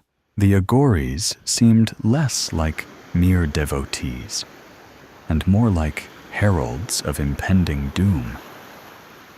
They left offerings that were both a blessing and a warning. Fragrant bundles of herbs used in ancient death rituals, cryptic notes penned in an almost forgotten script, hinting at the inevitable turn of the cosmic wheel. As the festival of Mahashivaratri, the great night of Shiva, approached, bringing crowds of pilgrims to the city, James decided it was time to leave India immediately. He hastily packed his belongings and made plans to buy a ticket for the next ship back to Britain. He rushed back to the temple to gather his materials and return the manuscript, hoping to distance himself from the dark predictions. He walked through crowds of devotees lost in their reverent prayers. Behind him, the procession of silent Agoris maintained their vigil. Beyond mere observers, they seemed to usher him toward a destiny he had yet to comprehend. Pushing open the chamber's heavy stone door, the manuscript in his bag felt like a living heart beating in sync with his own. A heart that felt, with dreadful certainty, the true nature of the cycle it was bound to. He sensed the followers just beyond the doorway, their silent presence pressing in on him. The musty smell of the ancient parchment mingled with the faint scent of incense. He gently put down the manuscript, but the intricate symbols and diagrams evoked an overwhelming familiarity. The memory of his mentor, Dr. Robert Astor, came unbidden. Astor's voice, rich with reverence, speaking of the Akashic records, that boundless archive of all that ever was and will be. Dr. Astor had described it as an energetic log of all existence, recorded in a non-physical plane known as the ether. James had always dismissed these notions as esoteric ramblings. But now, in the manuscript's presence, he felt a dawning realization that perhaps his mentor had been right all along. James had always viewed the teachings of the Upanishads as academic. Yet the manuscript's unsettling synchronicities brought them to life, defying his scholarly detachment. He had searched for logical explanations, but each attempt only deepened his unease. The weight of inevitability grew, pressing down on him like an unseen force. It was as if the manuscript tapped into something profound and ancient, recording the fate of humanity with chilling precision. It felt as if the manuscript was a conduit to the Akashic records themselves, linking him to an endless archive of existence. Brahman, the ultimate reality, no longer seemed a distant metaphysical idea, but a palpable truth closing in on him. He felt an inexplicable compulsion to venture deeper into the sanctum. The air grew denser, charged with an energy that made the hairs on his neck stand. Intricate mandalas adorned the walls, their interlocking patterns subtly swirling, almost alive, drawing him further in. The sense of an unseen force grew more intense, a nearly tangible presence pressing in from all sides. Then, at the heart of the sanctum, James encountered the Timeless One. The entity had no definitive form, appearing as a floating mandala, a geometric figure of shifting forms and glowing light that seemed to be everywhere all at once. An irresistible pull gripped him, his feet moving of their own accord, drawing him into the heart of the mandala. Stepping into it, James found himself in the vast library of the Akashic records, where every event, thought, and possibility was catalogued in endless corridors of knowledge. Shelves stretched beyond sight, each filled with tomes of every life that had ever been and ever would be. He walked through the library, his fingers brushing against ancient scrolls. Each revealed a different path he could have taken, yet all led back to the mandala's center. Every choice, every action had led him here. James encountered visions of his life as he drifted through the Akashic records. Moments of joy and sorrow, triumph and failure. He saw himself as a child, staring wide-eyed at the night sky, dreaming of its mysteries. He saw his younger self, full of ambition and determination, seeking to unravel the secrets of the past. And he saw his present self, standing at the threshold of cosmic enlightenment, poised to transcend the limits of human understanding. The realization struck him with profound clarity. The illusion of Maya unraveled before his eyes.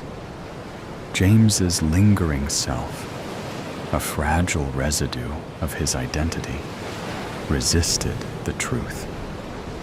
He saw himself standing at the edge of the void, the vast expanse of the Akashic records stretching before him.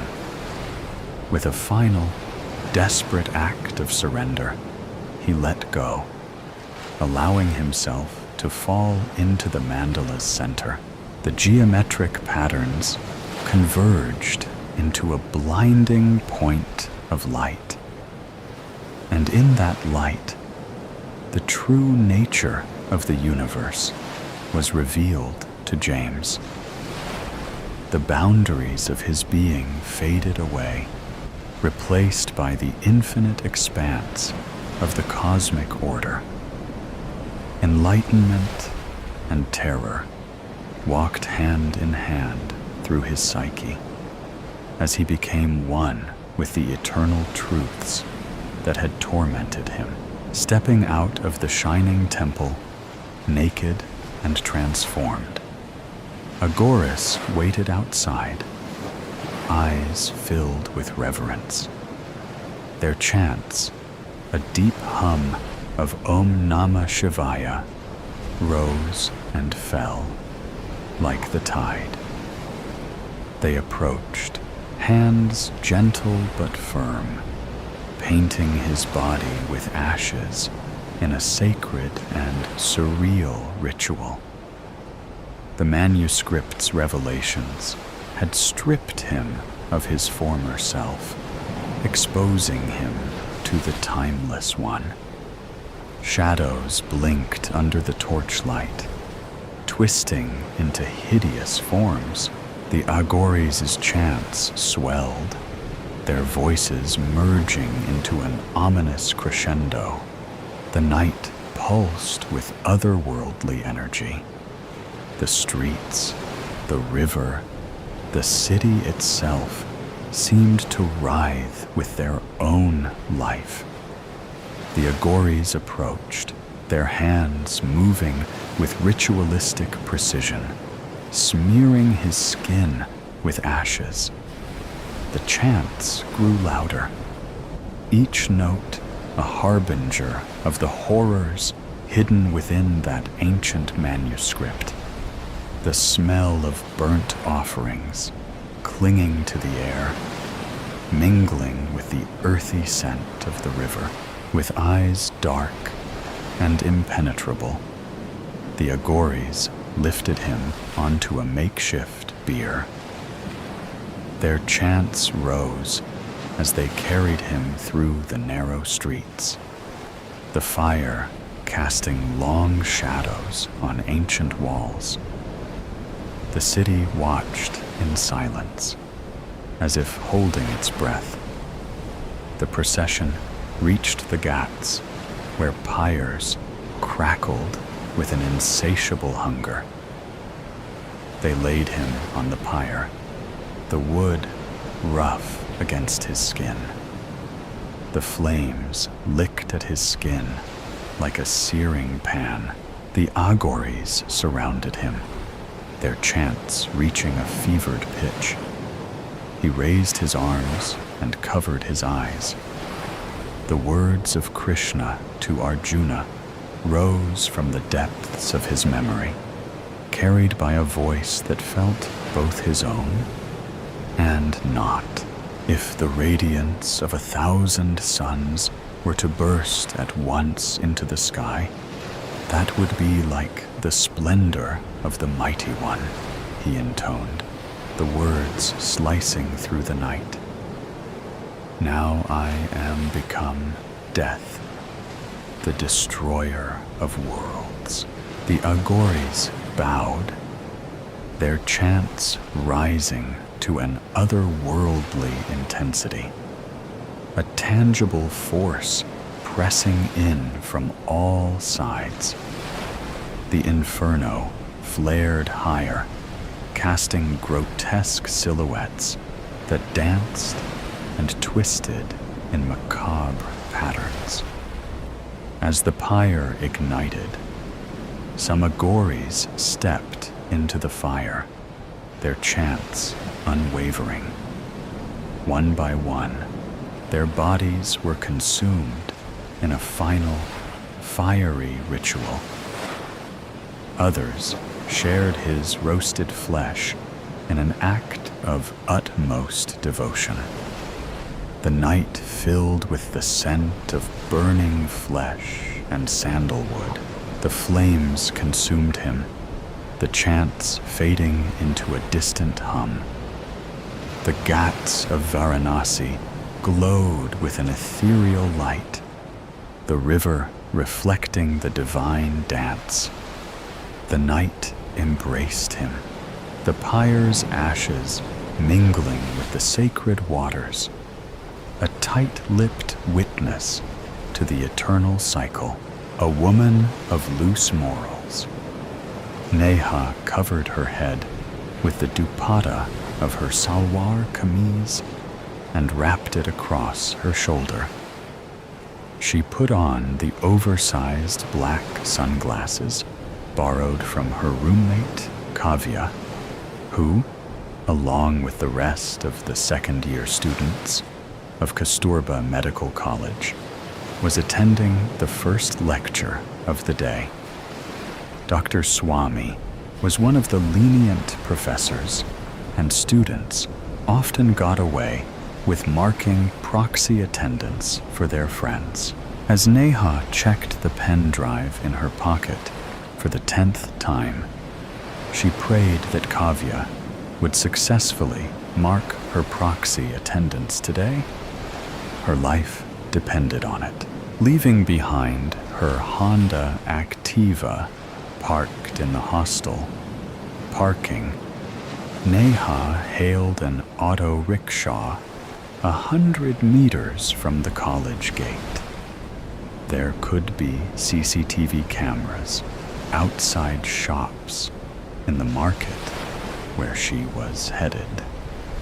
Arriving in an auto rickshaw, dressed in a plain white salwar kameez with her head covered and most of her face obscured by the oversized sunglasses, would make her indistinguishable from the other women walking on the streets, with the auto rickshaw noisily chugging towards the market. Neha fought off a fresh wave of nausea as she recalled the threatening calls and obscene WhatsApp messages she and her friends had been receiving for the past 6 days, while the boys were being threatened with their limbs being hacked off and their eyes ripped out of the sockets. The girls were being terrorized with warnings of brutal rapes and horrifying acid attacks. The message was loud and clear. Withdraw your testimony or face the consequences.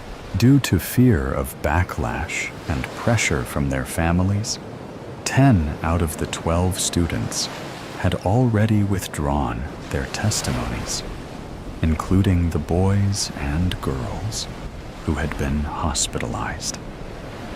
After all, the right-wing organization they were up against had strong political affiliations and big muscle. In the past few years, the organization members had been accused of vandalism, ransacking, and violence against minorities. But unfortunately, there had been no convictions. The Mangalore city air was heavy with humidity. But Neha felt a fresh chill sweep through her body as she imagined the repercussions for herself and her family. If the organization found it was she who provided the incriminating evidence, her fear was swiftly replaced by sorrow as she recalled the phone conversation with her family 2 days after the incident. I have already spoken to Mathur. Your testimony has been withdrawn, Neha's father had said on the phone. Mr. Mathur was the police commissioner of Mangalore City and an old friend of Neha's father. But Papa, how could you do that? I've been urging all my friends to testify. How can I back out? You will do as you're told. As it is, you've brought shame upon the family. I have brought shame upon the family. A heavy silence had settled on the phone line. Neha could hear her mother admonishing her father in the background. Beta, we care about you. We don't want you to get hurt. Her mother's voice was taut with anxiety. But I'm already hurt, Ma. I'm hurt, and you're asking me to let them go scot-free. so that they can keep doing this over and over again. Another pause. Beta, your father has invested a lot of money in your education. You know how much a medical degree costs. I know, Ma, but do not spoil your future. One day, you will get married. Who will marry you knowing that you were involved in this incident? It was the only time in the 19 years of her life that a swear word escaped Neha's lips in front of her parents. Horrified, her mother had returned the phone to her father. If you do not do as you're told, we'll bring you home and get you married. It's your decision. The line had gone dead. Neha retrieved her mobile from her pocket and dialed Karen's number. No response. Again. With a pang of horror, Neha wondered if he had blocked her. I just want to know you're okay, she typed. Call me, please. Neha replaced the phone in her pocket, bracing herself for the next step. The auto rickshaw had reached its destination. Up ahead, Neha could see Ramu's internet cafe, the seedy corner shop at the end of the crowded market.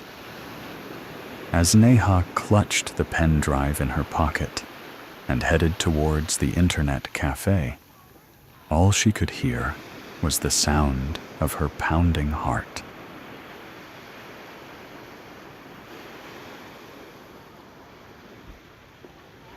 "6 days ago, never have I ever," paused Raj, the lanky second-year student of Kasturba Medical College, had 2 girlfriends, or boyfriends, at the same time. As 4 boys and 2 girls brought their glasses to their lips for a drink, Neha sighed. This game was turning out to be duller than she'd imagined. It was either that, or she'd led a pretty boring life up to now, because her drink lay untouched on the table. Neha had never kissed in public. In fact, never kissed at all. Never smoked a cigarette. Never flunked an exam. Never cheated on a test. Never smoked a joint. Never sang or danced in public. Never traveled to a foreign country. Heck, this was the farthest she'd been from her home in New Delhi. So yes, her life had been pretty uneventful. Neha's eyes were drawn again to Karan, sitting across the round table. The colored disco lights from the dance floor brightening his face in all sorts of delightful ways. She wondered what he thought of her, or whether he thought of her at all. He seemed to prefer her company to anyone else's in college, and he often blushed in a childlike, innocent way whenever she caught him staring at her. But did he love her the way she loved him? 2 waiters appeared at their table, carrying plates of steaming paneer tikka, juicy chicken tikka, and colorful vegetable platters. The 12 hungry teenagers devoured the food within minutes and ordered another round of snacks. The game resumed with Priya, a portly girl with a shrill voice declaring, "Never have I ever been in love." Sounds faded and sights blurred as Neha's universe shrunk to the space between Karen's eyes. Those gorgeous brown eyes that were looking right at her and conveying feelings that neither of them had been able to express. As though mirroring each other's actions, Neha and Karan lifted their glasses and sipped their drinks all the while looking at each other. Finishing his drink in a single gulp, Karan excused himself and went towards the exit of the pub.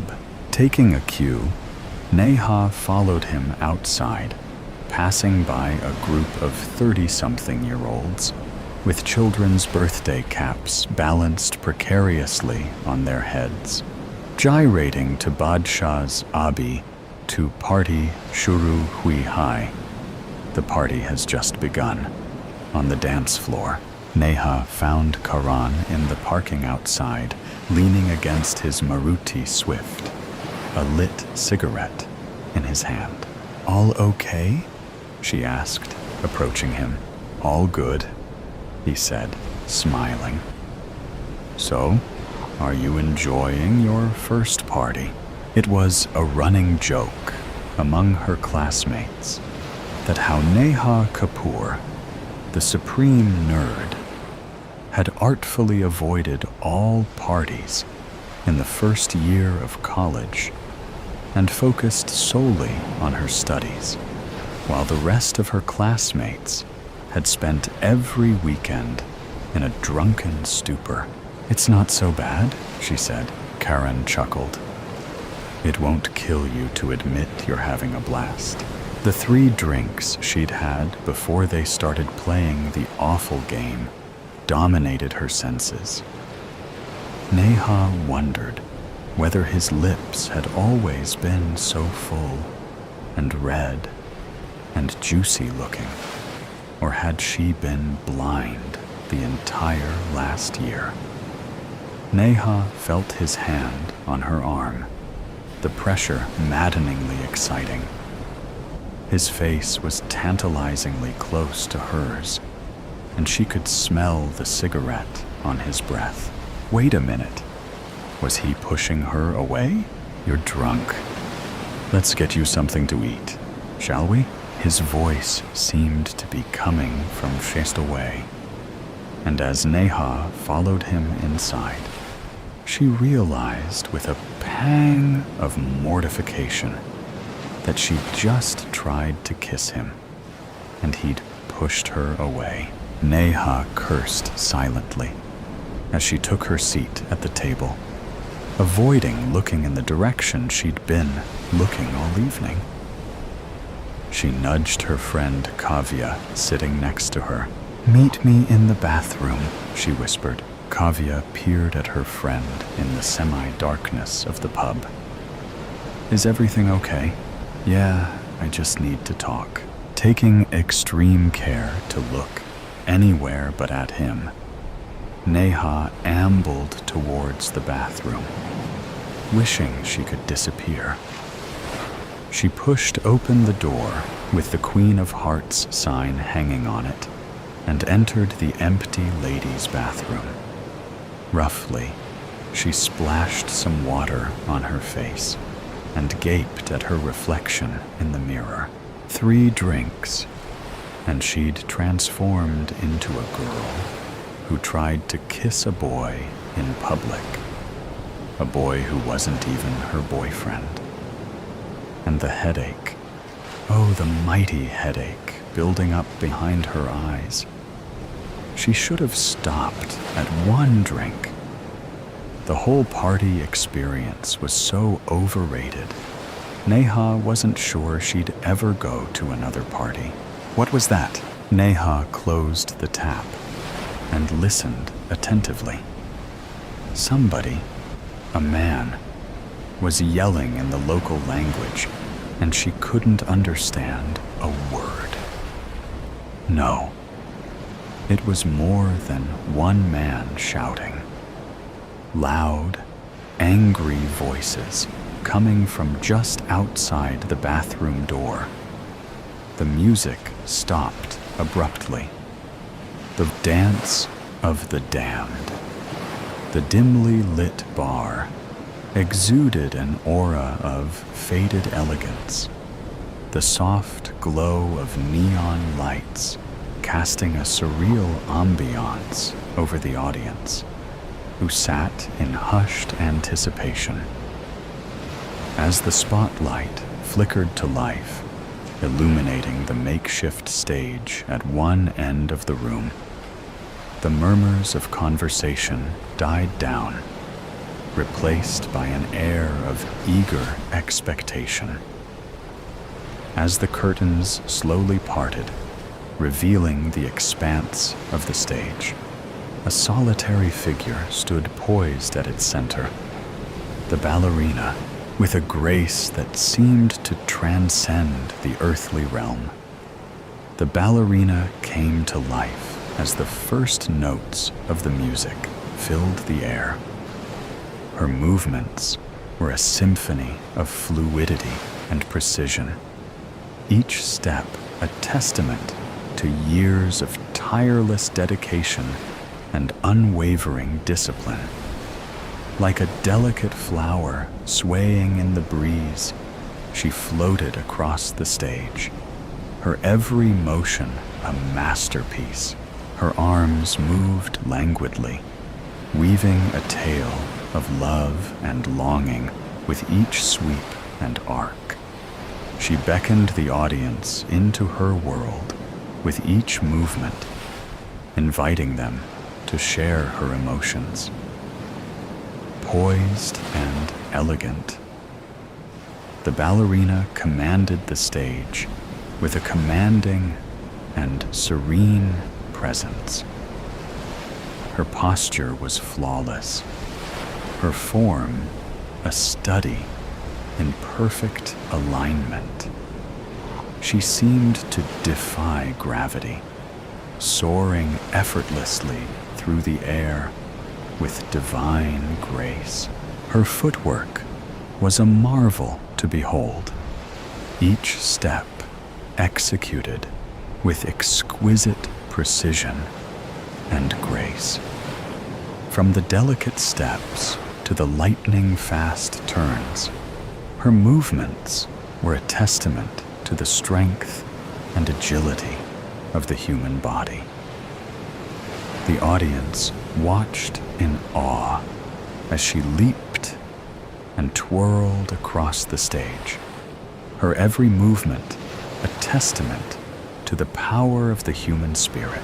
But beyond the technical prowess, the ballerina's ability to convey emotion captivated the audience.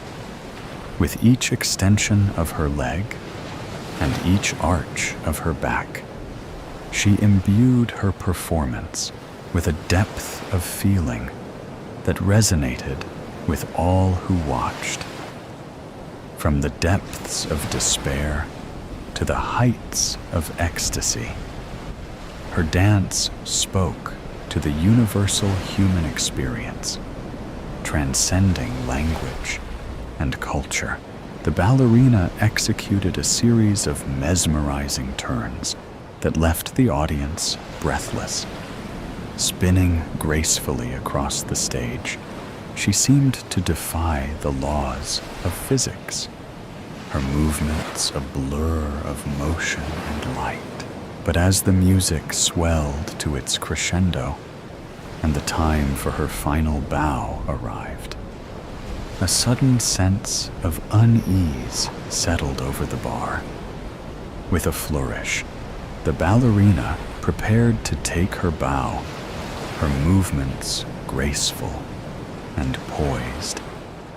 But then disaster struck in a moment that seemed to stretch into eternity. Inexplicably, she stumbled, her perfect balance faltering as she fell to the ground in a heap. Gasps of shock echoed through the bar as the audience watched in horror. But it was what happened next that genuinely chilled them to the bone. As the ballerina lay on the stage, everything around her seemed to shift and blur, as if reality was unraveling.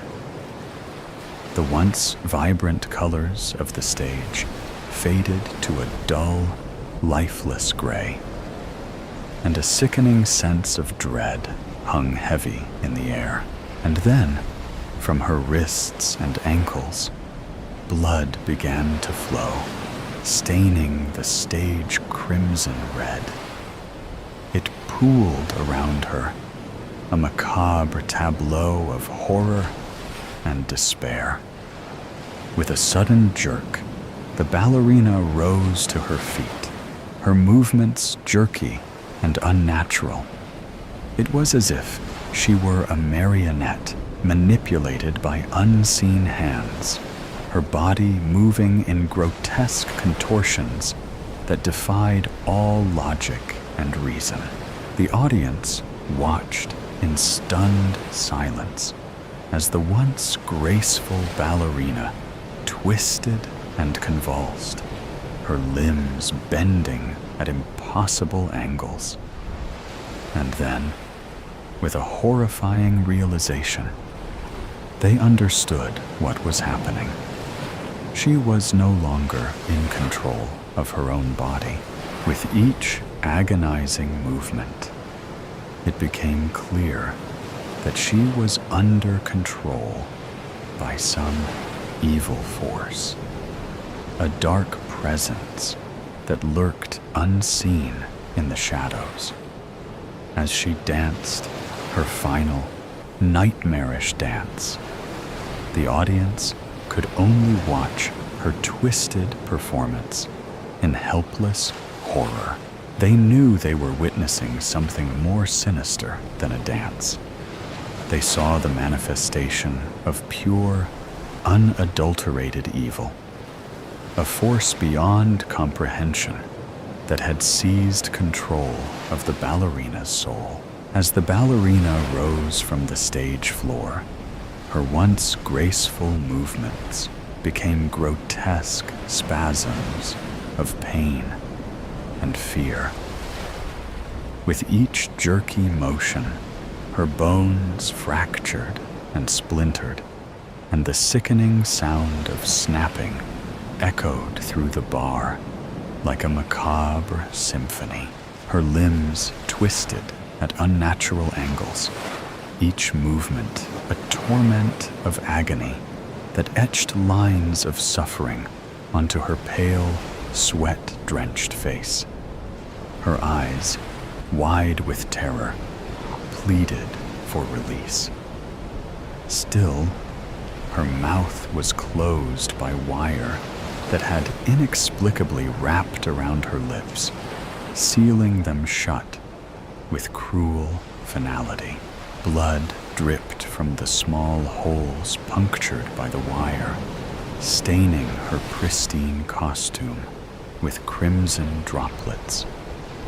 With each convulsion, her skin ripped, revealing raw, red flesh beneath.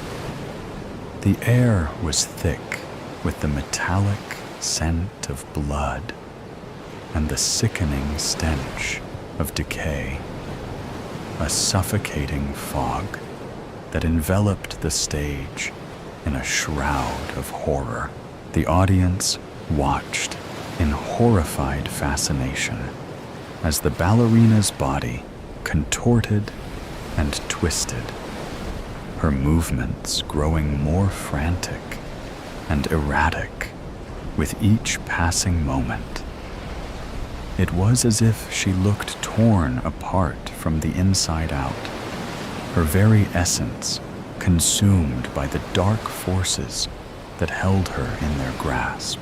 The once pristine costume began to tear and shred with each jerky movement.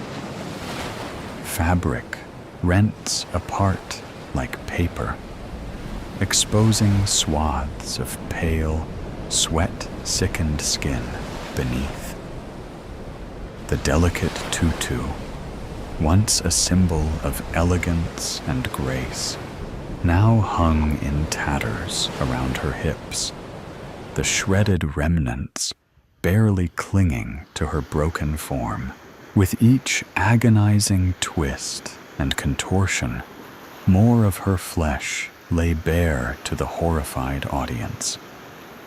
The delicate lace and satin that had once adorned her body now lay in tatters on the stage floor, a grotesque parody of the beauty that had once been.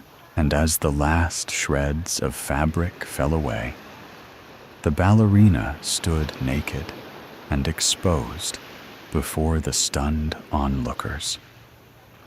Her body, once a vision of perfection, was now marred by bruises and welts, the result of the unspeakable torture she had endured.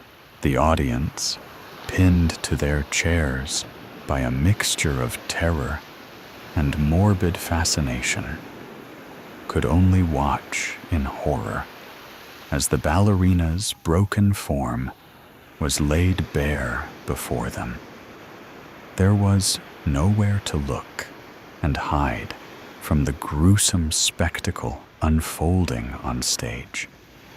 Everyone was dressed like ballerinas and knew they would dance on that stage. They wanted to run, but couldn't move, as an invisible force controlled them. As the ballerina's tortured dance finally came to an end, the audience was left to grapple with the horrifying images that had seared into their minds, a grim testament to the depths of depravity that lurked within the shadows of the human soul.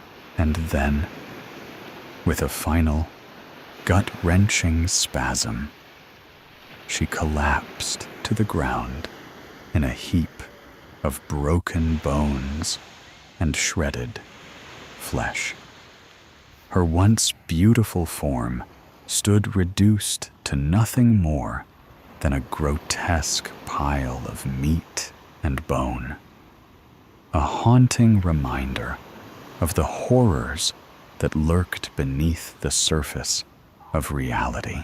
A palpable tension hung in the air, suffocating the bar in an oppressive silence. The audience, gripped by horror and fascination, could not tear their eyes away from the grotesque spectacle unfolding before them. Everything disappeared into darkness, leaving only screams. The darkness seemed to last forever. Suddenly, as the final notes of the haunting melody faded into the darkness, the stage erupted into blinding light, illuminating a scene of unspeakable horror. Standing at the center of the stage was another woman, clad in a tattered ballerina costume. Yet, any semblance of grace or beauty was shattered by the sight of the twisted iron-spiked wire that bound her limbs, cutting into her flesh with every movement. Where her eyes should have been, there were only bloody craters oozing with the sickening evidence of unspeakable violence. Her mouth, too, was sealed shut with glue, denying her even the semblance of a voice to cry out in pain. With a start, the woman began to dance, her movements jerky and erratic as she struggled against the cruel restraints that bound her. Blood spilled onto the stage with each tortured step, staining the pristine floorboards with a sickening crimson hue. As the grotesque spectacle unfolded on stage, 10 figures sat in silence, their faces hidden behind intricate designs of porcelain and feathers, giving them an air of anonymity and intrigue. Dressed uniformly in black suits and dresses, the men and women held glasses filled with a dark crimson liquid, which remained a mystery to those around them. With each sickening snap of bone, they raised their glasses in a silent toast, the red liquid sloshing gently within. Their reactions were chillingly composed, their expressions hidden behind the masks as they watched the ballerina's torment unfold with a sense of detached amusement. To them, the grotesque display was not a source of horror, but a form of entertainment, a dreadful performance to be savored and enjoyed.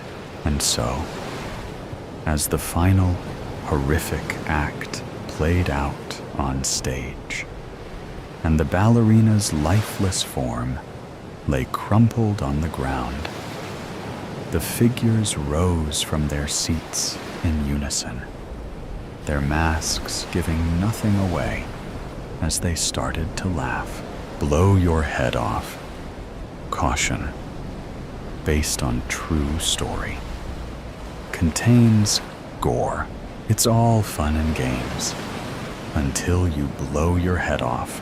Before the 1960s, before I made this my home, our lovely town was known for stately elm trees canopying the main street north of the river. But a deadly elm tree disease raged through, infecting them all.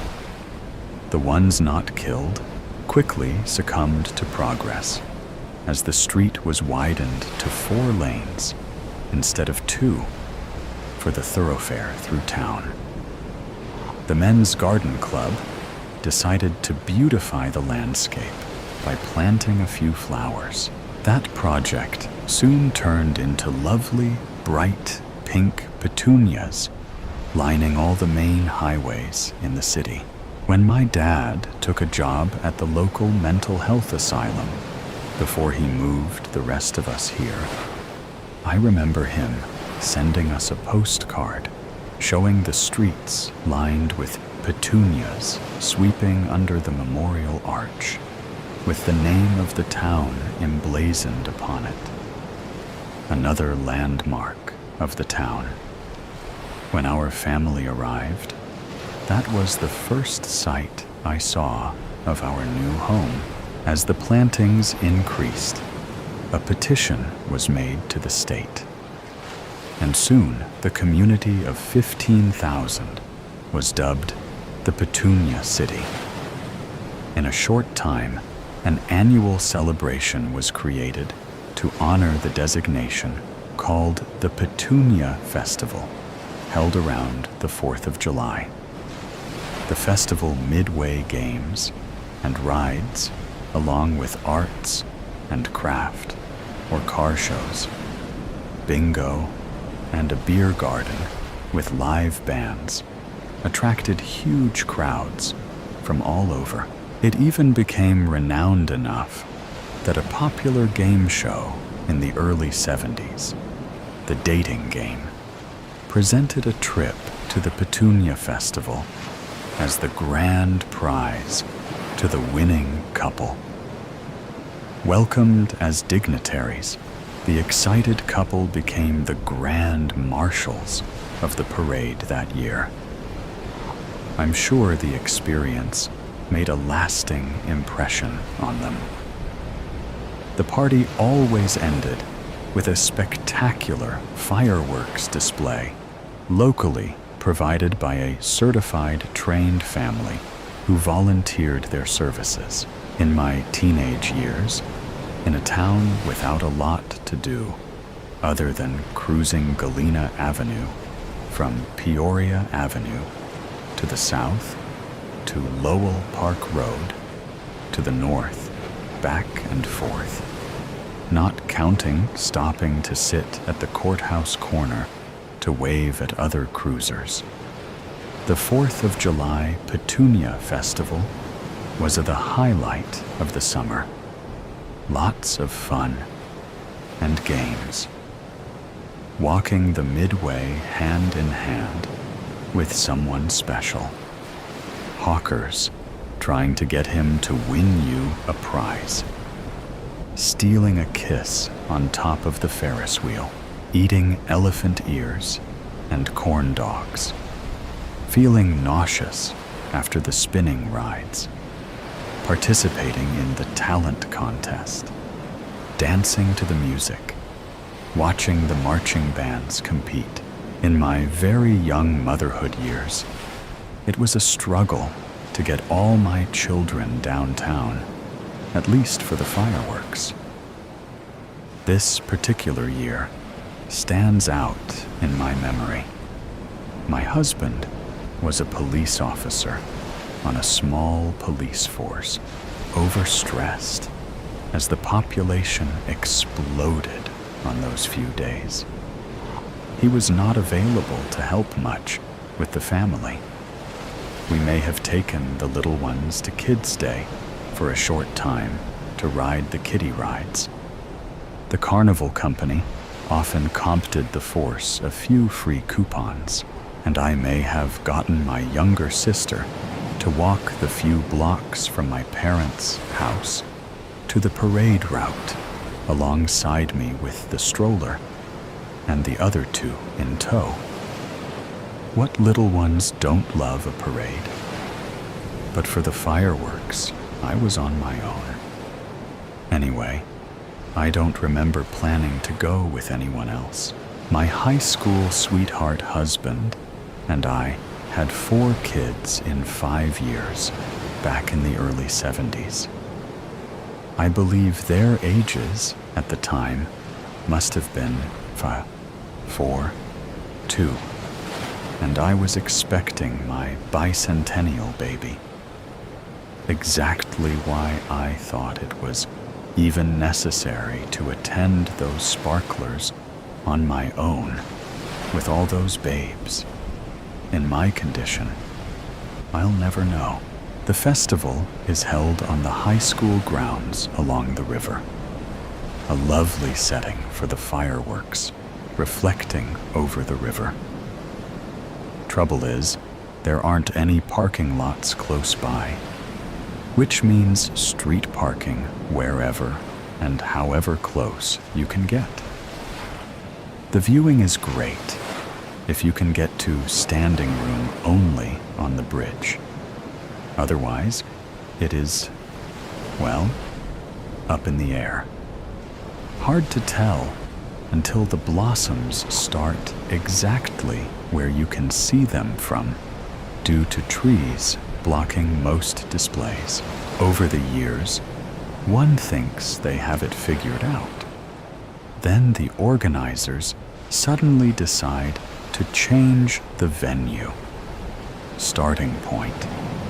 I cannot tell you how many different viewing spots we have selected or rejected. Anyway, back to my waddling all over town stroller and 2 cranky, tired toddlers in tow. Nice grassy spot at end of bridge, big enough for blanket and maybe a shot at seeing something. Hope the noise isn't too scary for my tots. For some reason, I am remembering when I was little, I never wanted to get too close, for fear a spark might land on me. Anytime I saw someone in a wheelchair, I wondered if that is what happened to them. Hello, Mary. So nice to see you. My musing was interrupted by a somewhat familiar voice. Oh, great. My old boyfriend. Wouldn't you know, haven't seen him for years. And he finds me looking oh so fine. Hi, Joe. Great to see you too. You remember Maureen, right? Her family moved into the old Victorian farmhouse you used to live in. We got married. We are expecting our first baby. Looks like you have another on the way. Are all of these yours? Can never have too many. congratulations to both of you. They have a way of changing your life, but in a good way. Well, enjoy the show, and best of luck to you. And to you, too. The booms have started. Thank goodness. My little troop actually were enjoying the action. Even with all the noise and commotion around us, seemed it was ramping up. Then suddenly, it all went silent. There was an extremely long pause, way longer than I ever remember between starbursts. The crowd noticed and seemed to get fidgety and restless. That display was far shorter than usual, and there was no grand finale when they send up multiples at one time. Were they that short on funds this year? Sometimes they would send out donation seekers to pay for next year's display. No one had been around to our corner yet, and the time dragged on and on. Suddenly, you could hear the wails of ambulances. Oh no! Something bad must have happened. They are headed to the area the fireworks are detonated. That is not good. Not good at all. There was mumbling among the crowd. It was obvious the show was over for the night, and people started drifting away, scratching their heads and wondering why. I gathered my crew, and we started our trek back to our vehicle. My husband knew, and it wasn't good. The young man in charge of lighting off the display had a problem with one tube. No one present actually saw the moment it happened, but he must have been leaning over the faulty tube, looking for the problem, when it exploded in his face, decapitating him. All the witnesses could immediately see was him engulfed in smoke. I didn't know it at the time, but this man lived in our neighborhood. His 2 children went to school with my children. His widow never did remarry and passed away a few years ago. She was a very strong woman to survive what she did and raise her children on her own. The tragedy was also devastating to the Petunia Festival. The Paul pulled the fireworks off the agenda for years afterwards. The event will turn 60 years old this summer. Yes, it is all fun and games until someone blows his head off. Gora fans, Mummy and Daddy left me.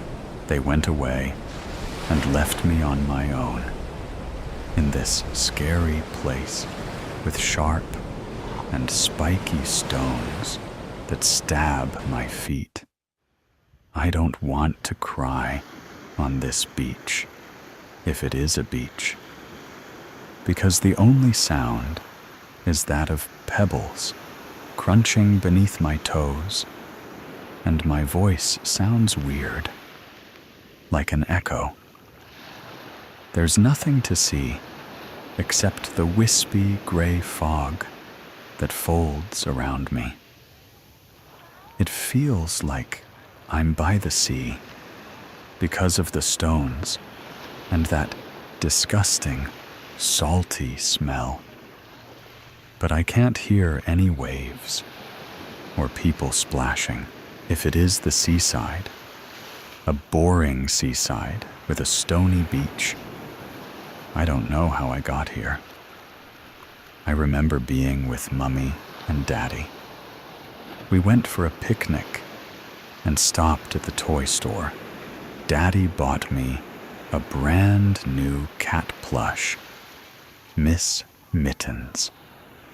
At least she's here to keep me company. If I didn't have her, I think I would really cry, not because of the stones, or the fog, or the smell, but because Mummy and Daddy left me. Why would they bring me here? Why would they go home without me? When are they coming back? I don't understand. The next day, Mummy and Daddy left me, and I don't know where they are. I'm crying now, because I've been lost on this beach for so long. And when I see the woman float out of the fog with a smile and a big fluffy blanket, I know she'll help. I know, Tilly. I'm sorry I'm late. It took me some time to locate you. How do you know my name? I ask the woman as she bundles me in her blanket. I've been in my nightdress on this seaside with no sea, and the fog has been getting frosty, so it's nice to be wrapped in something warm. Did Mummy and Daddy send you? Not exactly, Tilly. Mummy and Daddy are sorry they couldn't get to you themselves, but I'm here now, and I'll take care of you. Come along. Let's get you someplace safe. Home? My home, Tilly. For a while. Don't worry. There are other girls like you there. I'm sure you'll make friends. And you can rest while we figure this out. The woman in the old-fashioned dress that has lacy trim around the collar puts her arm around me, and we start to walk back the way she came, stones crunching and crumbling beneath her fancy boots and my frozen toes. I have lots of questions, but I don't know which to ask first, so I say nothing and think about what she said. New home? Other girls? Figure this out? My face feels funny, I say, and my eyelids grow heavy. Your face is beautiful, the woman answers, but I don't reply. Another day, Mummy and Daddy left me, and the house went on fire. That's what Mabel Montgomery is trying to say, in a roundabout way, like I'm a baby. But I know she's wrong. There's no way Mummy and Daddy would leave me alone. And there's no way our house would go on fire because it's a new house with fire alarms and everything.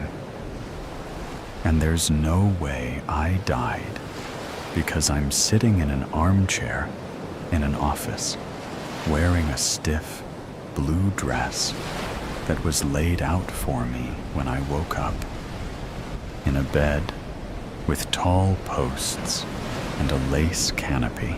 I don't know why she's doing this. I thought she was nice when she brought me here, to this mansion with dozens of rooms and maids and girls. But now I think she might be trying to kidnap me. Maybe she did that to the others.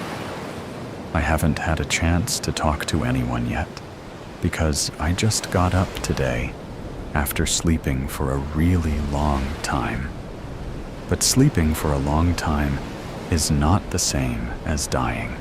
I know it's hard, the woman with the silver hair says. You need time, but I'm here for you. We will work together to get you through this. And then, when you're ready, we'll find someone nice to take care of you. She places a hand on my shoulder and smiles, but I don't trust her. Not anymore, because it's a lie. This manor, the beach, the fog, a lie, or a dream, or a nightmare. What else can explain the face staring back at me from the mirror as Mabel leads me from her office. The horrible, burnt face of a monster that couldn't be me because I didn't die in a fire. Yet another day. You're Tilly, right? I'm Jessica. I hope you're doing okay. I know it's a lot to take in, finding yourself here. I know it hurts. A lot. But you'll survive. It's easy for her to say. The teenager in the dress that's the same style as mine, except green. Her face isn't scarred and disgusting. Her hands aren't marbled and shiny. She has long blonde hair like I did. She's pretty. I heard what happened. It must have been so scary. I know how scared I was when I was drowning, but I can't imagine what it must have been like, too.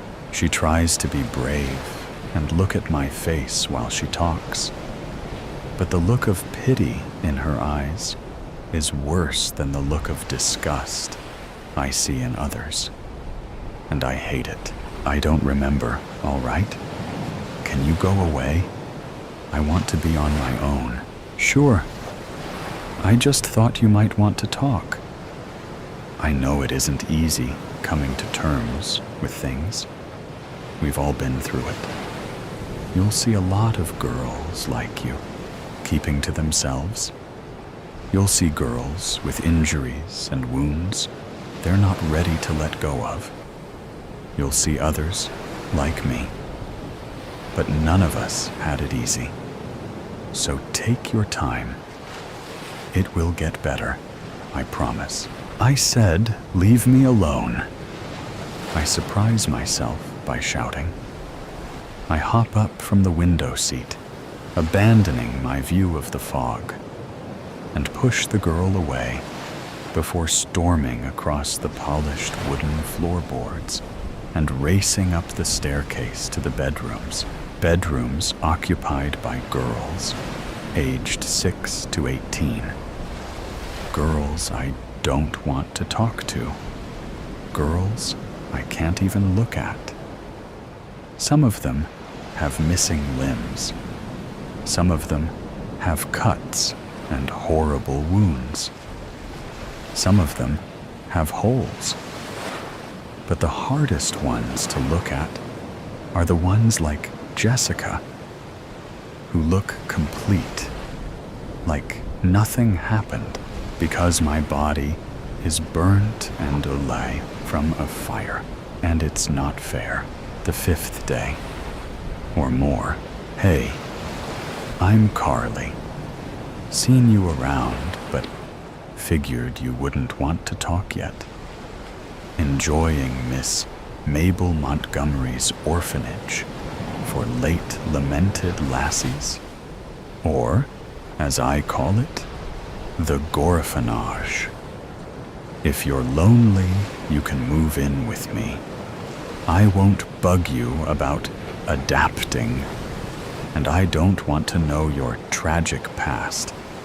I have a spare bunk since my friend Delilah sold out and got adopted.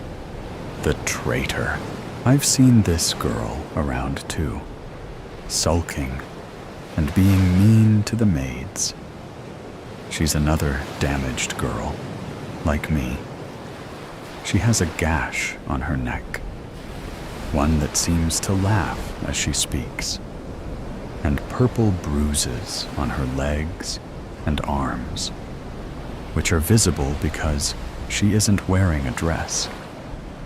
She's got jeans shorts on and a t-shirt with a picture of Taylor Swift, both of them covered in reddish-brown stains.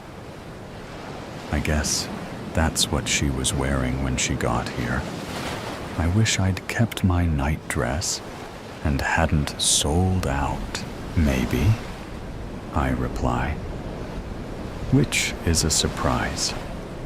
I haven't spoken to anyone in days, though plenty have tried to talk to me Mabel, the maids, various girls, mostly the complete ones, though some of the gruesome ones too.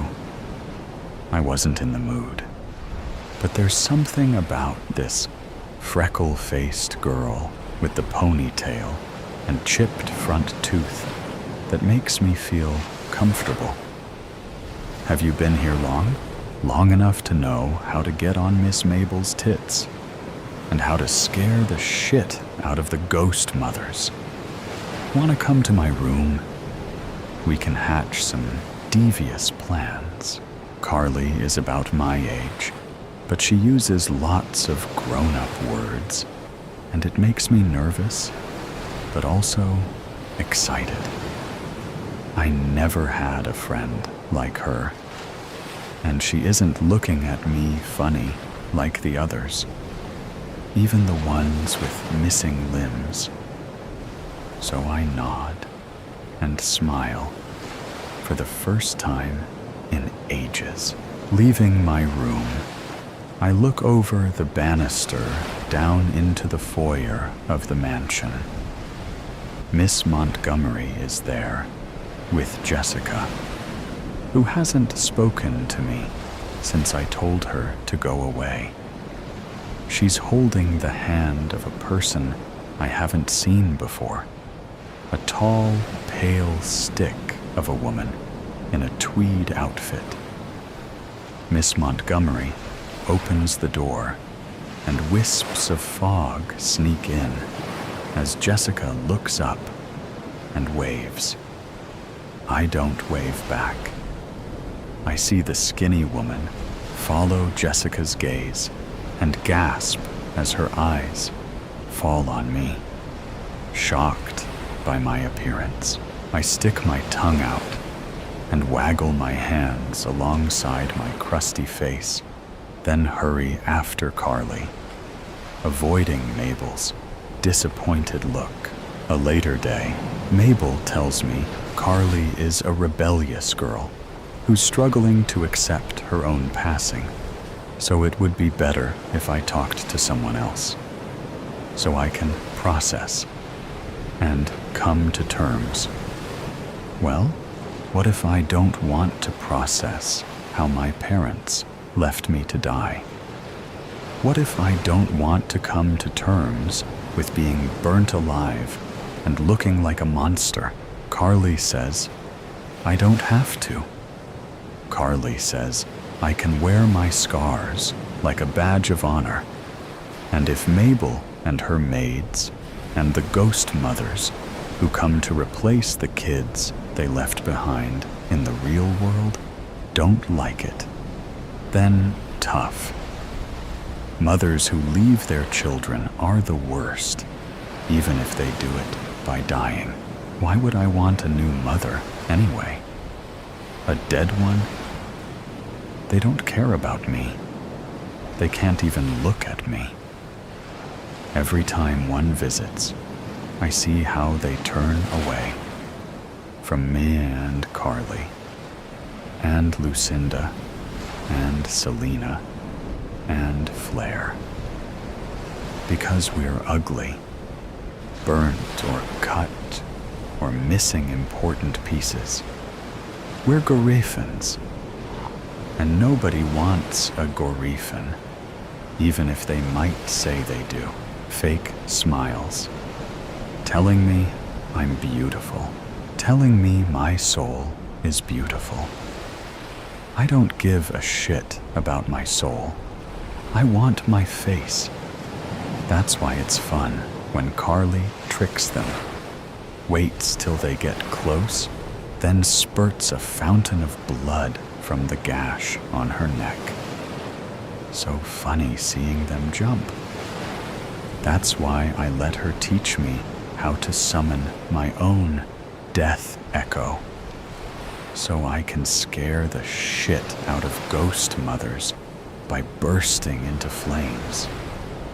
It gets rid of them pretty fast, and it gets on Miss Montgomery's tits, and I get to spend more time with the Gorefins, the ones that didn't sell out, like Bambi, who took the rope marks off her neck the other day and went away. A traitor, but she'll see. When she gets abandoned again, she'll see it's a waste of time trusting a mother. A bad day. Carly isn't talking. I think she's depressed. Mabel brought a bunch of ghost mothers to the Goreffinage the other day and assembled us girls to be inspected. Not that she used that word.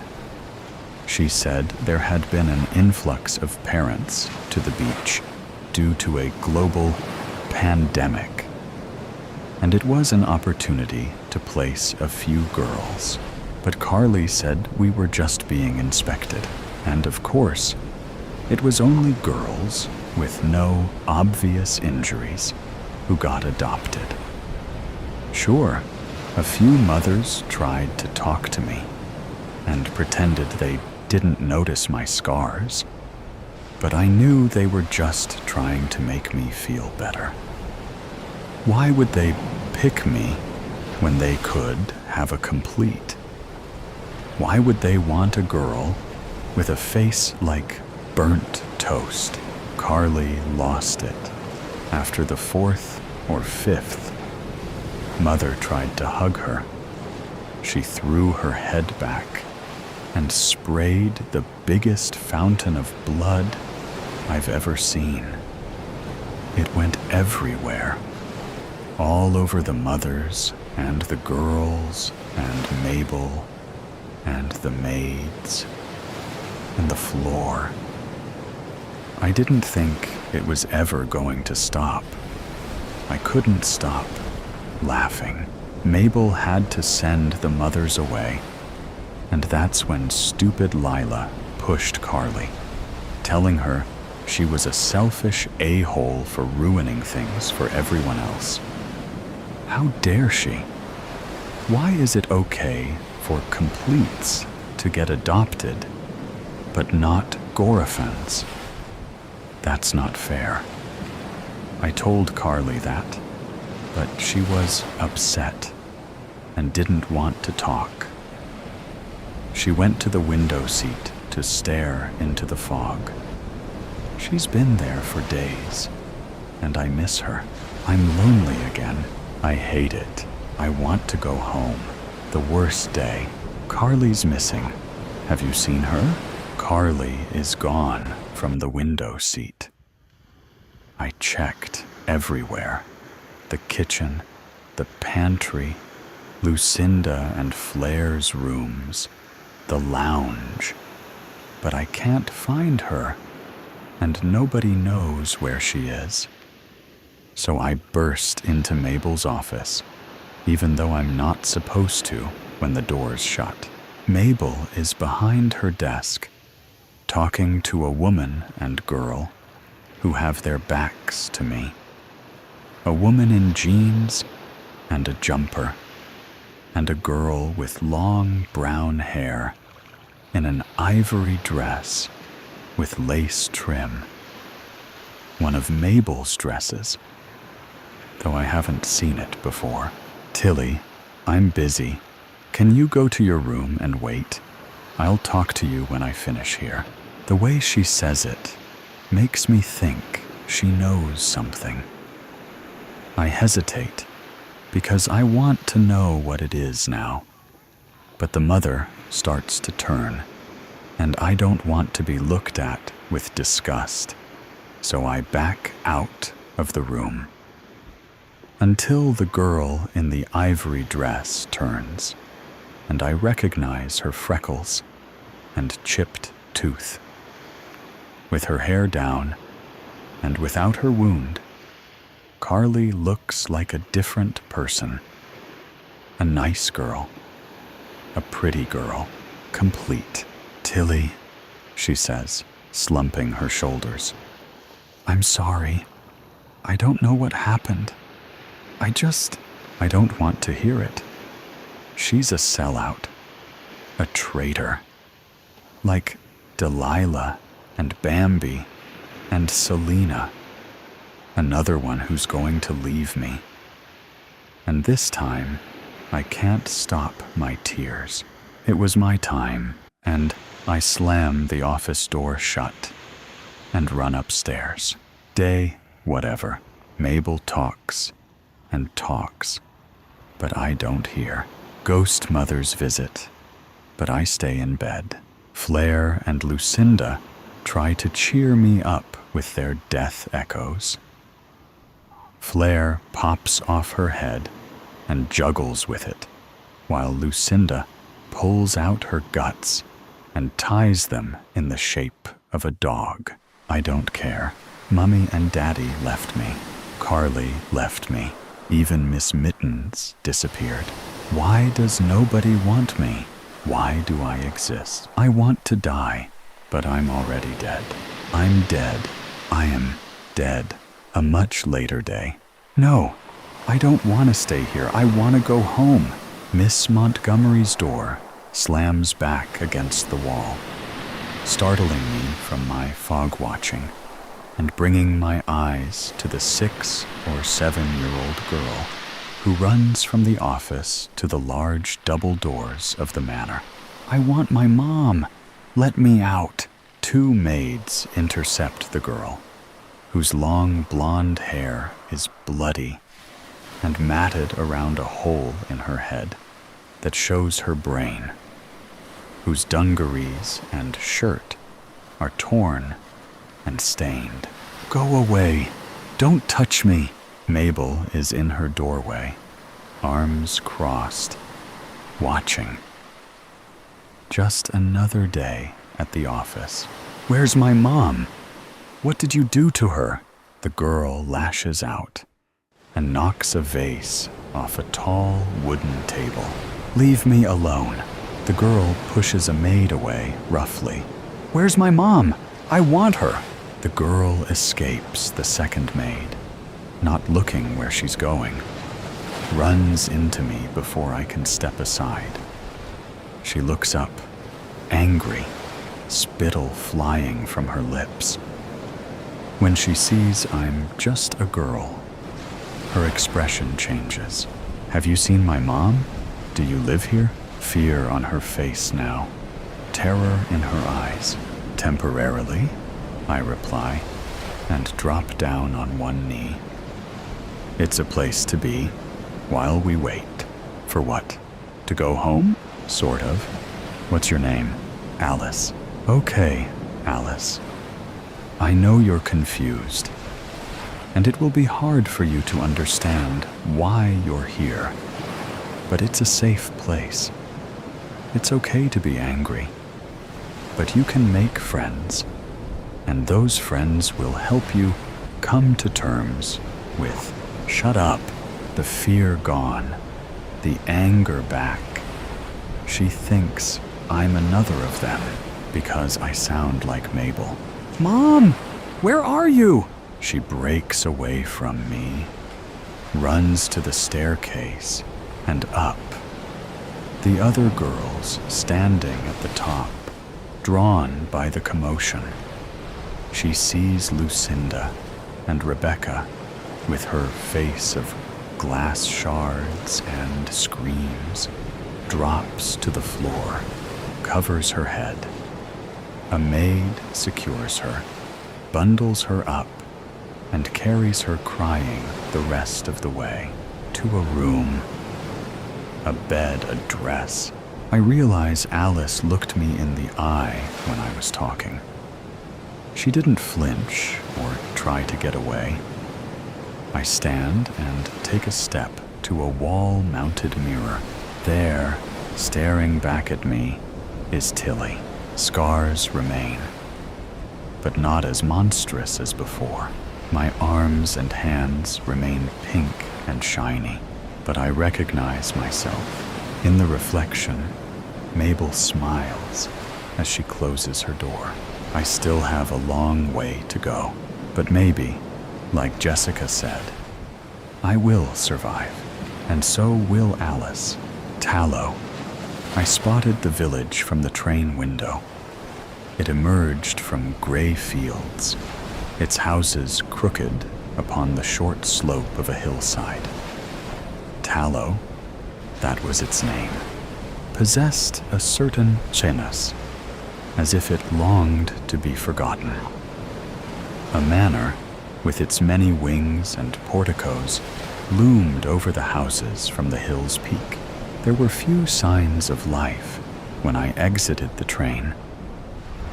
No one walked the streets, and all the curtains were closed. It stunk of old cabbages and sulfur. In the distance, children played, but no school or playground existed in the village. The hotel keeper was asleep when I entered, her chin slumped upon her chest. A pair of reading glasses, hanging from a string of pearl-like beads, rested upon her chest. I felt rude ringing the bell, but even when I did, it took several trills until she woke up. She weighed me with a single glance. "You're the guest," she said. "I should hope so," I said. Immediately, I regretted the joke. She slid the key across the reception desk with disdain. "There's no breakfast now," she said. "You'll have to wait till later if you want to eat anything." In the lobby, the rack was dense with coats and hats, boots lined up alongside the wall. Despite this, while climbing the stairs and searching through the labyrinthine corridors for my room, I heard no one. Aside from myself, the hotel was unoccupied. My room was the bare minimum: a single bed, a wardrobe for 3 shirts at best, and a portrait, sun-stained, of some once green forest. I had come away to write, and for the first 3 mornings, this was what I did. After consuming a breakfast of runny eggs and bacon, cooked up reluctantly by the hotel keeper, I came upstairs and sat for an hour at my desk, doing little of anything, before heading out for a walk. Usually, I would arrive back in time for lunch. Then I would try again to write, fail, somehow more miserably, and head out for yet another walk. At first, my walks avoided the manor on the hill. I walked instead through the dead fields surrounding Tallow, seeing little more than a few bony horses and the occasional abandoned tractor. A drought had been scouring the south for some months. Occasionally, in the far distance, you would see someone standing outside their house, hands on hips, looking towards the cloudless sky. It seemed you could not get away from the manor wherever you walked. Its windows followed you across fields and into woods, over streams and up hills. As time wore on, my walks seemed to draw closer to it, until I trespassing upon the grounds themselves. Once, just once, I spotted the groundskeeper, a huge man, a whole head taller than me, with a bag of suet over his shoulder. He nodded with a gnarled intensity and dumped down the bag. I hurried on. "Who owns the house on the hill?" I asked the hotel keeper one morning. She frowned and placed down the breakfast. Then she sat opposite me, as if this question could not be answered standing. "That's the Macintoshes," she said. "Rufus, Cordelia, I forget the names of the twins. What do they do?" "They own Tallow," she said. "The town?" "Yes." At night, I began to hear the growl of a motor car. It started in the distant hills, grew closer and closer, then ripped past the window and howled off into the night. The sound seemed larger than the village itself, as if I could place my arm out of the window and feel the very air vibrating. I soon found myself waiting for it by the window.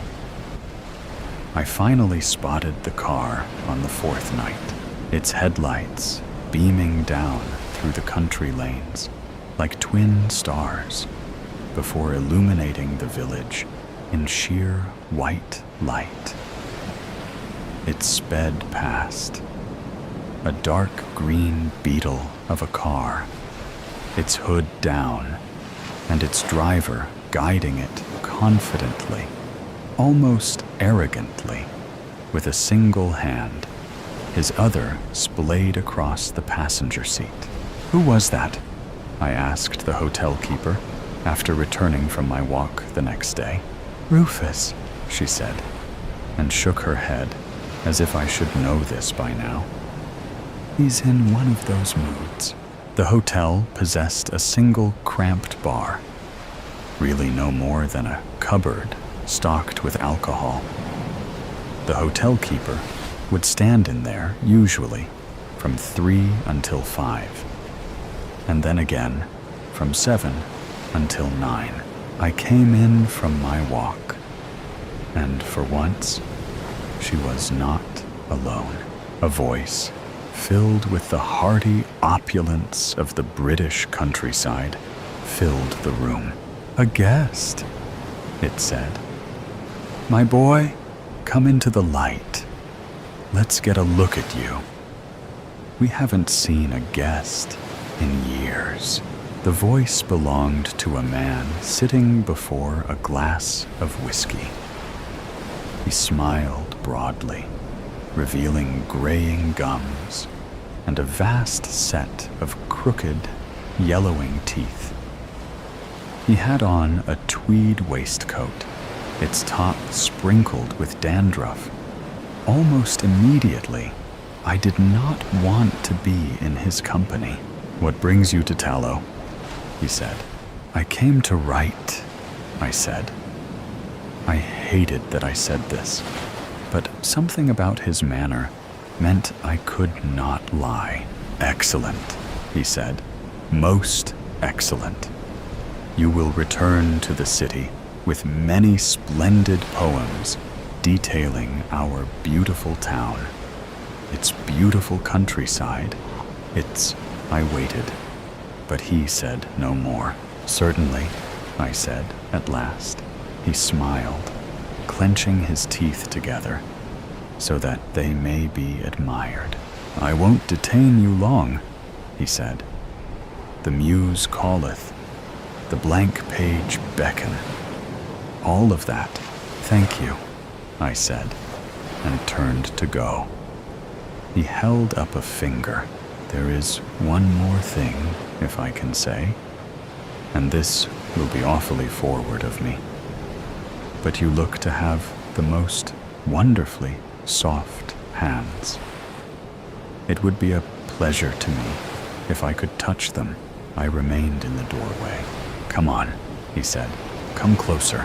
Something in me, politeness, let's call it, compelled me across the room. I held out my hand to him.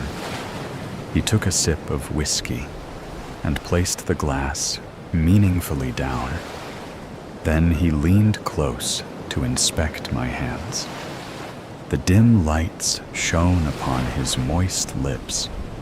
With calloused fingertips, he traced slow, gut-wrenching circles across my palm. "Yes," he said. "Lovely."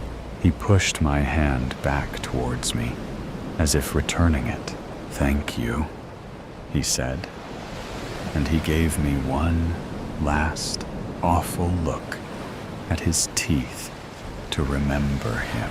"It's Rufus McIntosh, by the way," he said, as if I had not already sensed this fact.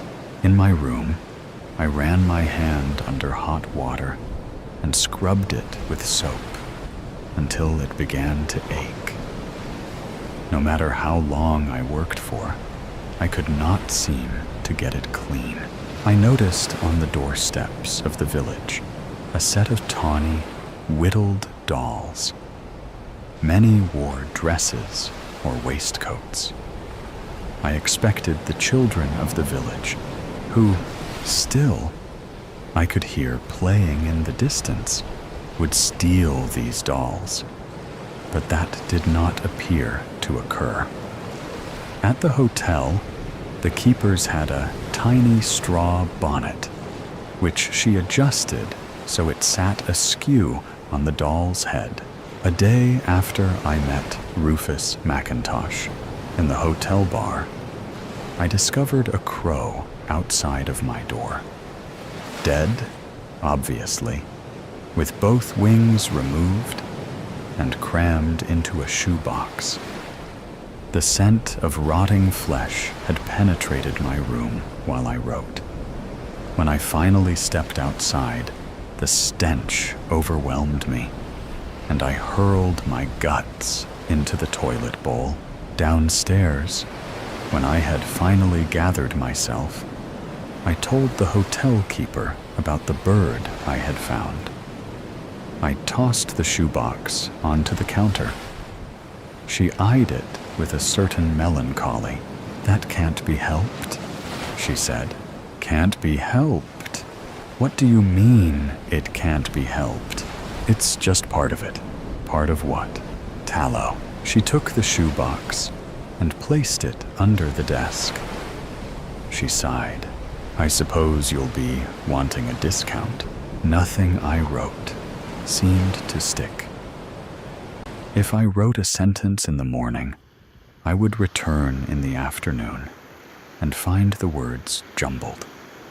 But always when I sat down at my desk, it seemed as if I were seeing things truly for the first time, my pen moving rapidly across the paper, solving issues of consciousness and mortality with a few pithy phrases. I was enjoying my work, perhaps for the first time ever, but it seemed all I was producing was nonsense. I still went for walks. Often I saw Rufus on the balcony, looking up towards the sky, attempting, it seemed, to make the heavens open through willpower alone. If he spotted me, he raised his hand in greeting and smiled. Even from some distance, I could make out his teeth. The invitation was for dinner. That night, 7 o'clock. "Bring some poetry, boy," it said in blue ink scrawled beneath the address. "Regale us." "You won't be needing supper then," the hotel keeper said when she delivered it. By the time the appointed hour came round, I was dressed in my best outfit and waiting in the hotel lobby. It felt excessively hot, and I could not get comfortable in the chair. I felt I should have left the village of Tallow at that moment and headed back to the city. But I stayed, stupidly, rashly, believing I would get some answers. I heard the purr of Rufus's motor car approaching through the country lanes. He entered the lobby, beaming. "Come on, old chap," he said. "Supper's waiting." Outside, his car puttered on the driveway. The interior was flaking leather. Rufus climbed in after me. "Let's hit the road," he said, and wrenched the mighty gear lever into position. The car growled beneath his feet. Before I could adjust my seat belt, I was thrust back into the seat as the car hurtled on towards the hill. Houses, bushes, trees all streamed past. The wind cut viciously into my eyes. I glanced at Rufus. Tears streamed from his eyes, but he seemed to take a sinister delight in the pain. Over the howl of the engine, Rufus shouted, "Sorry about the short notice, my boy, but I heard soon you'd be leaving us. I thought you may as well see the manor before you go." "Thank you," I said. "What?" "Thank you." He cranked the gear lever once again, and with a crunching shift of his feet, the car shifted in speed and momentum to get careen around a corner. I was almost thrown through the window. "Almost there," he shouted. True enough. We arrived. The car crunching across the gravel, spitting stones from the wheels. The final stop jolted me towards the dashboard. My heart was hammering, my vision blurry. Already, he was ushering me out. "Come on," he said, glancing up at the sky. No time to waste. Cordelia awaited in a long, poorly lit room. At a table spanning almost its entire length. She sat near its head, her wheelchair pressed up against the wood, an empty plate before her. She was veiled and wore a black lace dress, incredibly intricate. Her white silk gloves, like a pair of snakeskins, sat beside the plate. Rufus came over and touched his lips to his hand. "A delight," she said, when I entered, and held out a hand for me to kiss. I could not see her face, so I could not tell her expression. But I bent to her hand and touched my lips to it. She was freezing. Her skin tasted like moss. "Please," she said, "take a seat." They sat me at the head of the table.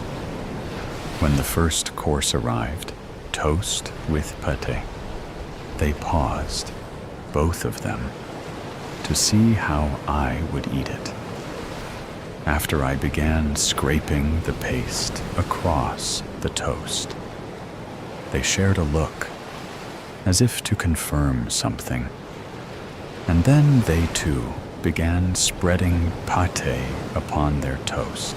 "Rufus tells me that you are a writer," Cordelia said. "That is true. A fiction writer?" "Yes," I said. "He's really very good," Rufus said, mouthful, flecks of toast on his teeth. "I have read all of his books. I, of course, had never published a book. In truth, I was a really very unsuccessful writer. It was, at best, a hobby to me." "You have the right shape of cranium for it," Cordelia said. "And you have inquisitive eyes. I suspect you are rather good at water sports as well." I did not know if that was true or not. Rufus gave a little chuckle. "This is my wife," he said. "A scientist, always working away in her laboratory, tinkering, delving deep. Truly, it is all beyond me." "I must read your earlobe," she said. I suspected it was perhaps the wine and a slightly empty stomach. But this idea, which normally would have filled me with horror, felt sound. Before I knew it, the second course was arriving. It was mozzarella and tomatoes.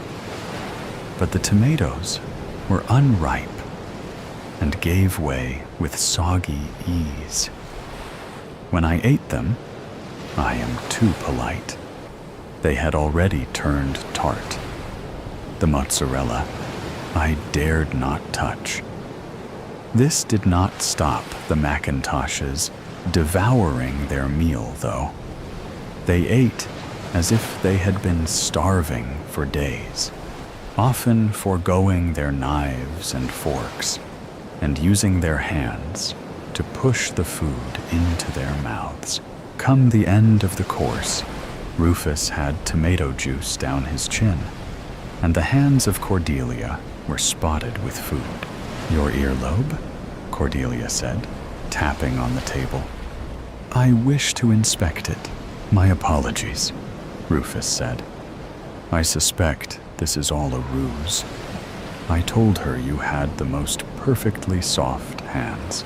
I laid my cheek upon the table. She wished to look at the right earlobe. The left, she said, was often a liar. I felt safe doing this for some reason. It was around then that I noticed I felt entirely safe altogether, that the feelings of anxiety and turmoil that had accompanied me prior to the trip had dissipated, that, in fact, the anxiety and turmoil that had haunted my whole life had flown away as well. I focused upon the fingers tracing my ear and felt almost bliss. I smiled at Rufus, and he smiled back, innocently back. "You are beginning to enjoy it, then," he said. "Yes," I said. "I think I am." It was at that moment that Cordelia leaned suddenly forward and, clamping her teeth forcefully down on my ear. Before I could speak, she'd bitten through the bone and swallowed it whole. I passed out. How could you not? When I woke, my left ear was gone. A patch of bloody flatness remained. They stored me in the barn, alone. Once a day, the groundskeeper arrived with my feed. He pushed the bucket through the feed slot and waited for me to eat, sitting, smoking, watching. When I was done, he took the bucket. He felt sorry for me, he said, his voice a low growl. "Then let me out," I said, but he shook his head. "In time," he said. "A few moons." He looked skywards, nodded once. In the nights, I dug at the ground to the back of my cell. The dirt was dry and rough. After an hour, my hands were bloody from the effort. I lost nails, turned my hands black, but did not stop digging. Eventually, I was able to tunnel under the boundary wall, pull myself under and out. A pair of purple bruises, shaped like kidneys, still adorn my hips. I fled into the night. Though tallow glowered below, I did not trust the locals any longer. I found safety in the trunk of a fallen tree and sheltered there for a night. They hunted me, Rufus's motor car tearing through the countryside, its lights emerging over the crests of hills and sending a searching white cone into the darkness. I emerged come dawn, lacking sleep, and hobbled on, my stomach growling. Eventually, I came to a new town, a new hotel, and managed to persuade them to let me stay. How disheveled I must have looked standing in their foyer, with my ear lost and my clothes bloodied. They provided me with a small, ill-outfitted room. That night, in the cramped confines of a single bed, I heard the howling of the car again. I left, once again, before dawn. It went like this for several days, me finding some place to camp, Rufus pursuing. I was heading, vaguely, for London. Still am, really. Though there is no knowing of when I shall arrive, given my kinking and arduous passage through the quiet country towns. There have been times when Rufus has grown close. I have spotted his car outside of various hotels, parked on the roadside gates while he stalks across an empty field.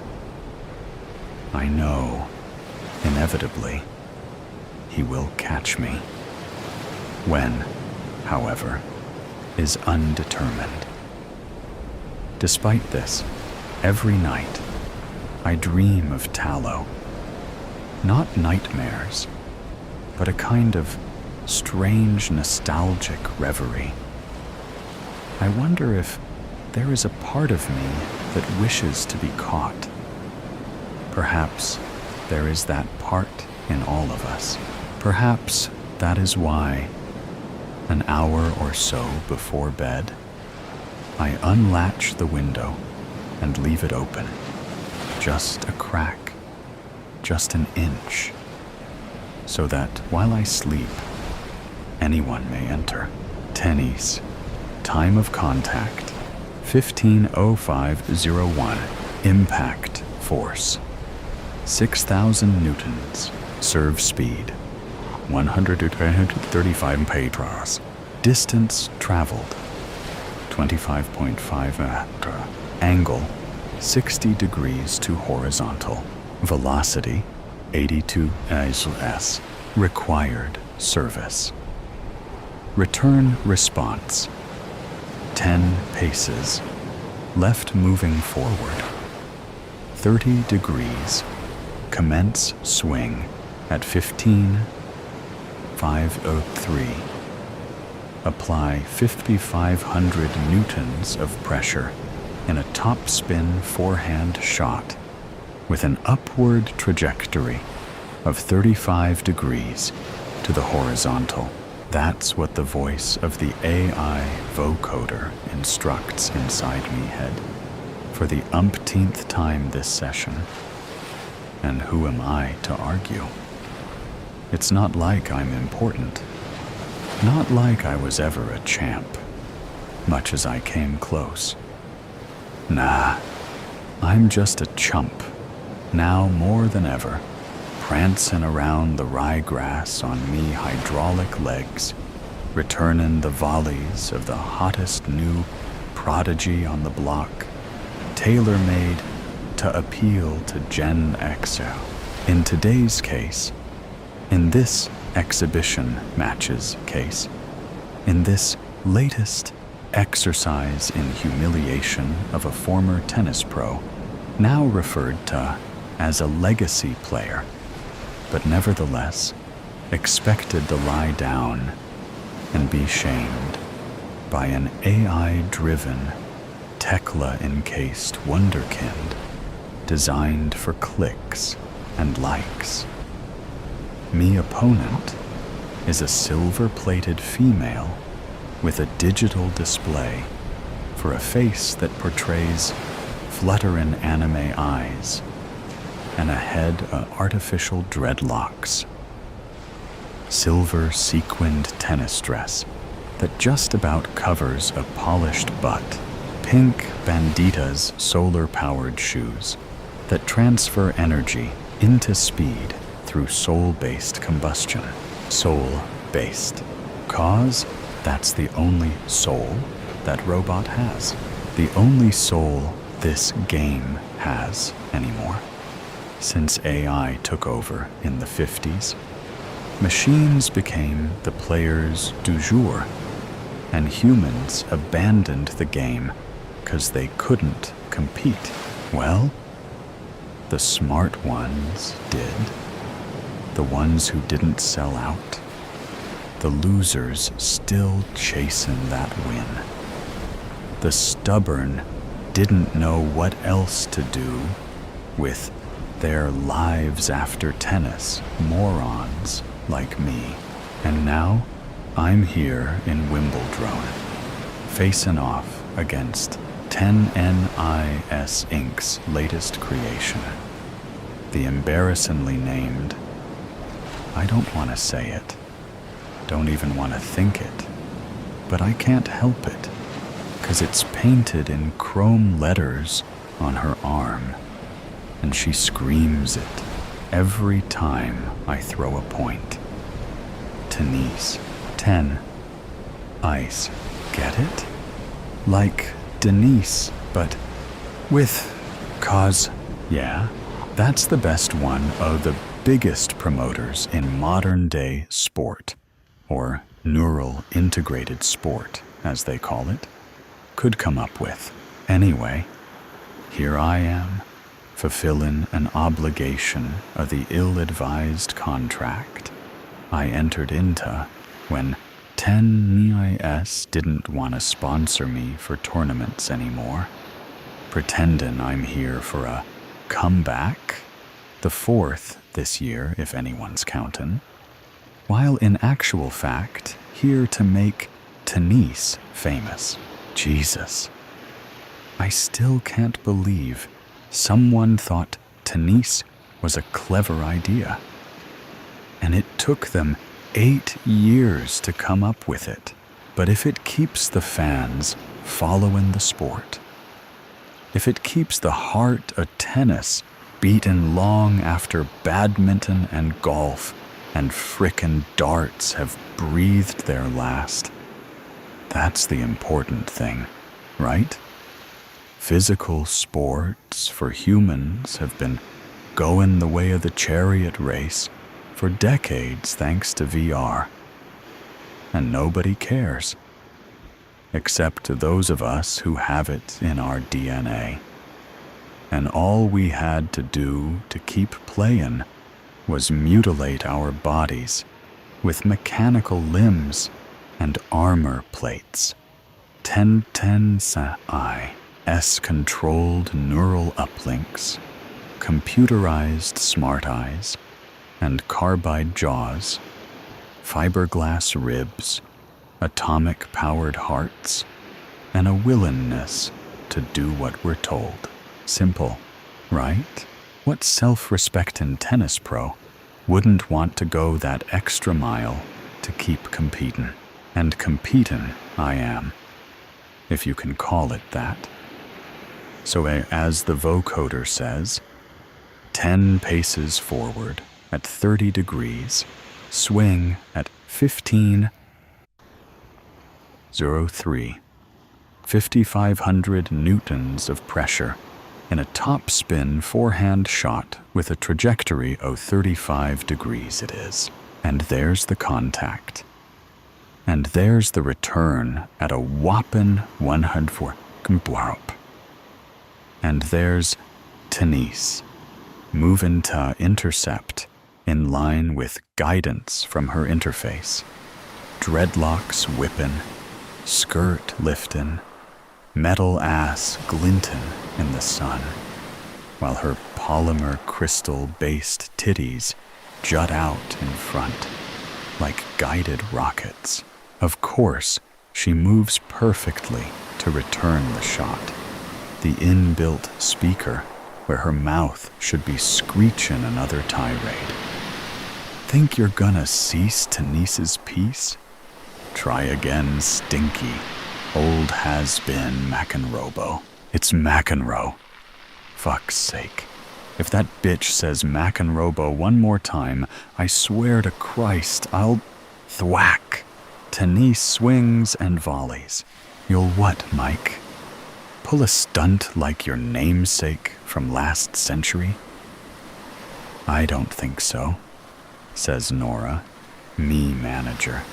The other annoying voice inside me head. Thwack!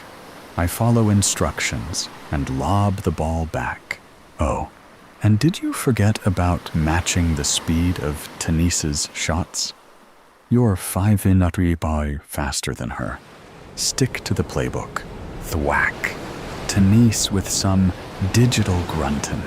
What's the matter, Nora? Can the new dolly not take the heat? Oh, she can take it. I had her set to slow for you. Thwack. Me, without so much as a pant. But if you want to go faster, pile it on. I spit through diamond implant teeth. You spent all this money powering me up. May as well let me employ it. Thwack. Tenise. Show off, you mean. Like an old boy trying to stay relevant. Tenise. Ball velocity cap disengage. Smarmy bitch. I'm more relevant after 40 years in this game than any O10 NIS's androids. Like Bjorn Bot, or Android Agassi, or Robot Federer. What happened to them when the novelty wore off? And don't get me started on Steffi graphics. Unless she's considered relevant for popping a gasket and decapitating people with her racket. The chip in me brain tells me how to return the ball that's rocketing towards me, and I dutifully oblige, channeling more energy into me piston-powered, omnidirectional shoulder. Thwack! 150, says Nora. Fuck me.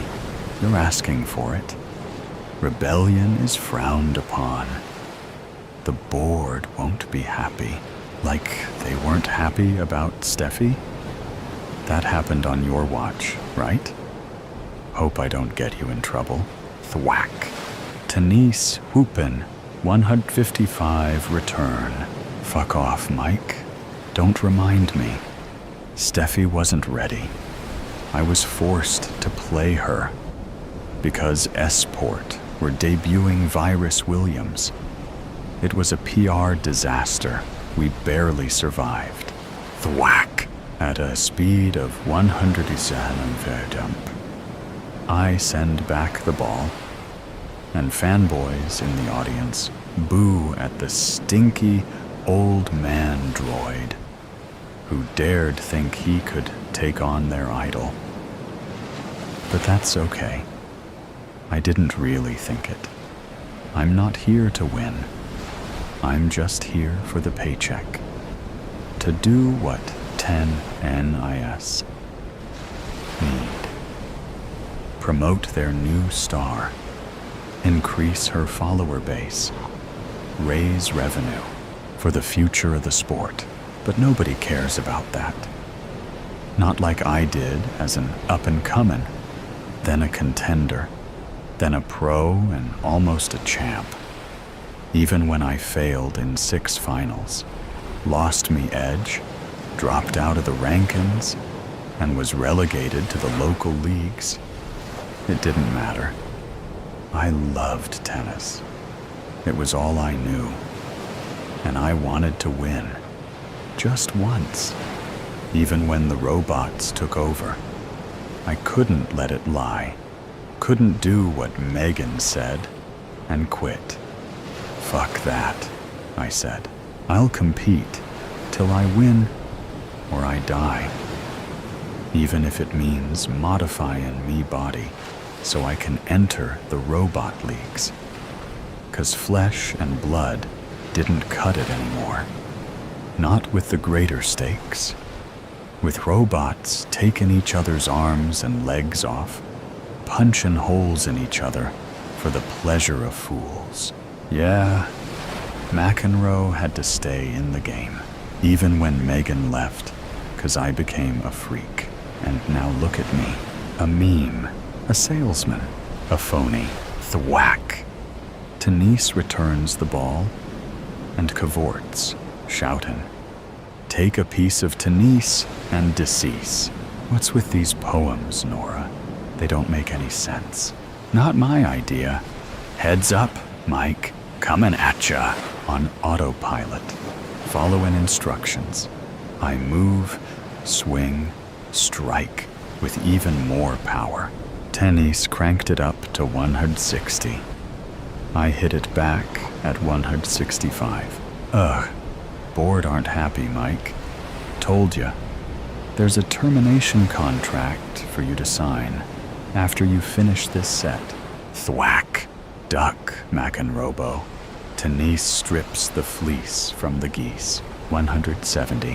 One more game after this to give Tenise a 6-0 finish in her debut appearance. You should slow down. You've got an old Model A heart. They're volatile if they overheat. Thwack. 175. Back at the missile-titted bimbot. Beads of sweat on me forehead. One of the few human parts of me left. Haven't felt that in a while. It's nice. Okay, you're not listening. Time you lose your jaw, Mikey. And maybe break an ankle when you fall. Thwack. Still 40-15 to Tenise, but Tenise will increase. This is the bit that wrecks me, Noodle. Having to let meself be torn apart. 'Cause that's what the peeps wants to see. Destruction and mayhem. Players busted up. Pieces scattered. It's all right, 'cause it's just robots. Robots and crazy old bastards. Funny, after 2 years of this performatory bullcrap, in this particular match, against this particular droid, I think I've finally awoken. Maybe not, I say, as the ball careens toward me at 180. The vocoder is delivering instructions to ensure I mistime me swing. I've played this out dozens of times, always in the next tie last game. Play well till then. Make it look like I might win. Then fuck up and let the newbie triumph. I'm sick of it, and I don't fancy losing today. Not to a robot named Tenise. So I ignore the vocoder and instead of deliberately missing. I try to actually send the ball back. It doesn't work. I'm old. I don't have me own reflexes. Trying to override the instructions downloaded into me brain takes effort. I'm not used to. So even though I have a decent stab at it, the ball still hits me in the face. Not quite square like it should, but still with the force of a bullet. Hinges snap. Carbide cracks. Screws and cogs go flying as the metal jaw tears from me face, ripping muscle and skin from me cheeks as it tries to come free. I don't want to break me ankle, and I consciously try to avoid it. But the way I pirouette to the ground makes it fait accompli. It doesn't hurt. The leg's not mine. It's a carbon-based replacement, filled with cables and pistons. Metallic blue, like all me robot limbs. But like a real leg, when the ankle joint snaps, it's no use. Take that Macanrobo, 40-30. Did you seriously try to ignore a direct instruction from 10NIS after what I just said? Nora, in me ear. Well pissed.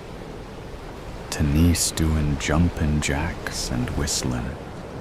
The crowd on their feet, cheering and laughing at the old boy down on the ground. Fuck off, Nora. I've had enough. It's not easy to talk with me jaw hangin' crooked and blood from me cheeks fillin' me gob. But she seems to understand me, gargled Lingo.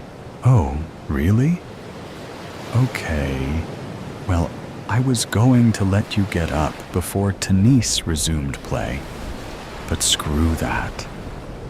And I'm not sending mechanics to fix you. You can finish your career on your ass, and McEnroe, stay down. I'm warning you. I don't need 2 mechanical ankles to stand. Don't need a broken robot foot. 2 twists and a tug is all it takes to rip the thing off with me metal arm. And then I use me racket to get up, hoppin' on one leg, holdin' me severed foot in me left hand. The foot with the sock of jagged metal where it broke at the ankle. Tennice has already served by the time I'm upright. Me vocoder is silent. No information about the approachin' ball. No instruction on how to intercept. It's all gone quiet, except for Nora. I swing me racket aimlessly and miss. The ball slams into me chest at 190 mph and knocks me flyin', down on me ass again. And I carve up the ryegrass with me buttocks while the crowd point and laugh. Yeah, laugh it up, you useless gee-bags. Like any of you's fat fucks ever swung a racket. 40, love, 5 games to 0. Tennis spins, tennis grins, tennis wins. Stay down, McEnroe. If you sit the rest out, I'll make sure she grounds the balls around you. Not on you. I told ya. Fuck off. Do ya not? Listen. I shake me head and blood and oil geyser from me maw. Me severed foot and racket are still in me hands.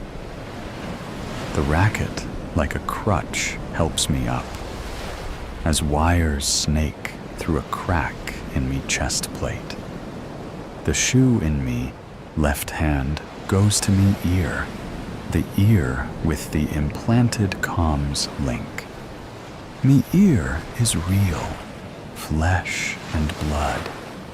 1% of the 30% that's still me.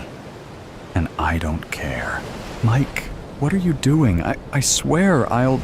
I don't know what she swears she'll do. 'Cause I stab the sharpest shard of metal on me foot into the space between me ear and me noggin. Plunge it deep. Scream as I saw, and I slice, blood blotting the grass red beneath me. I carve, and I cut, and I hack, and when I've done as much as I can, I cast the shoe aside and use the pincer-like fingers of me metal-plated hand to grasp and pull. Skin and cartilage tear as the ear leaves me body, and I forehand it into the audience, not cheerin' or booin' anymore, but givin' me all their attention. That's nice, but too little, too late. Sayonara. Left ear. I'll miss ya nearly as much as I missed me. Left nut.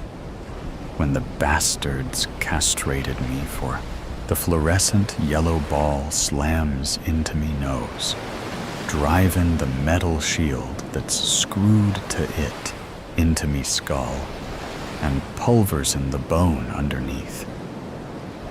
And that's not the worst of the damage done by the first volley in the final game of the set, which has kicked off without any warning. Nora's shut down me vocoder. Not that I care about that, or the fact me right eyeball was knocked from its socket by the impact and is dangling by a fiber optic cable, swinging like a pendulum and smearing the blood from me nose all over me cheek. 15 love, tennis defeats elites with receipts. Does anybody hear this shite? Who programmed this bitch? And why can't she read the feckin' room? Everyone's on their feet, but not a peep out of one of 'em. Robots smashing robots is fine. But when the color of the splatter is red instead of black, it's a whole different ballgame. Like when Steffi Graphics ran amok. Won't be long till they're tarring Denise with that brush and running for cover. Thwack! I have to turn me head to seek out the incoming ball with me good eye. But it's moving so fast, over 200 mph, that it's hit me racket hand before I find it. Not just hit, but carved through, lopping it off at the wrist. 30 love. Denise is the beast from Venice. You're no beast. You're not from Venice, and that's not how you say it. Little wonder today's the day I decided to pack it in. This really is the nadir. Down on one knee, no foot, no ear, busted nose, dangling eye, no racket, or even a hand. But I don't need one. Me arm's more useful without it, 'cause the blade-like spike at its end can slip into a rupture in me chest plate, allowing me to prise it open more. McEnroe! Nora's voice reaches me, and I wonder how I can hear it, until I notice she's now standing at the sidelines, wringing her manicured hands and shooting me daggers. All right, Nora, come to applaud? Thwack! The ball hits me square on the forehead and busts me metal skull like an overripe melon, knocking me flat on me back to spill blood and brains on the lawn. 40 love. If you can't beat the heat, take a seat in the street for Denise. Me vision flickers. Me few remaining nerve-ending scream. I grimace, but ignore the pain. I need to concentrate on what I'm doing before Denise finishes me off. If not with a ball, then another of those god-awful poems. What are you doing? I hear Nora shout, as me left-hand side armor plate pops granting access to me chest. What I should have done ages ago, I managed to utter, before drawing me right arm back and stabbing its spear through me ribs. Fucking tiring, I gasp as I probe inside me chest, using me arm like a fondue fork to fish for a mallow in a vat full of thick, bloody sauce. Tennis is the knees of the bees. Tennis is chirping to the crowd, who are filling the stadium with screams and stamping their feet, not in appreciation of the spectacle before them, but in panic as they try to escape. McEnroe, have you lost your mind? You're... shit. Nora sounds closer than before, and from the corner of me dangling eye, I see her approaching. Good. She's gonna want to witness this, the termination of me contract, and the literal extraction of me heart. Me bio-organic heart. with the atomic core. Installed in place of me, real one to keep pace with the robots. It comes out through broken ribs on the end of me arm, which has pierced it with its spear-like, jagged tip, causing it to vibrate and hum. You wanted me to make your girl famous? Mike, your heart's ruptured. It's not safe. Tennis serves up treats with techniques. I'll make her feckin' famous. Mother Hub, stand down. Tell Tenise to stand. Thwack. She must have said, down. But nobody heard it. Tenise's ball collides with the volatile heart I'm holding out at 250 miles an hour. And as me regrets, and me remain in humanity, and me misguided, stubborn as fuckness go all up in flames, I finally find myself peace, content in the hopes that Tenise and 10NIS won't survive today's PR disaster. How do you like that for a comeback?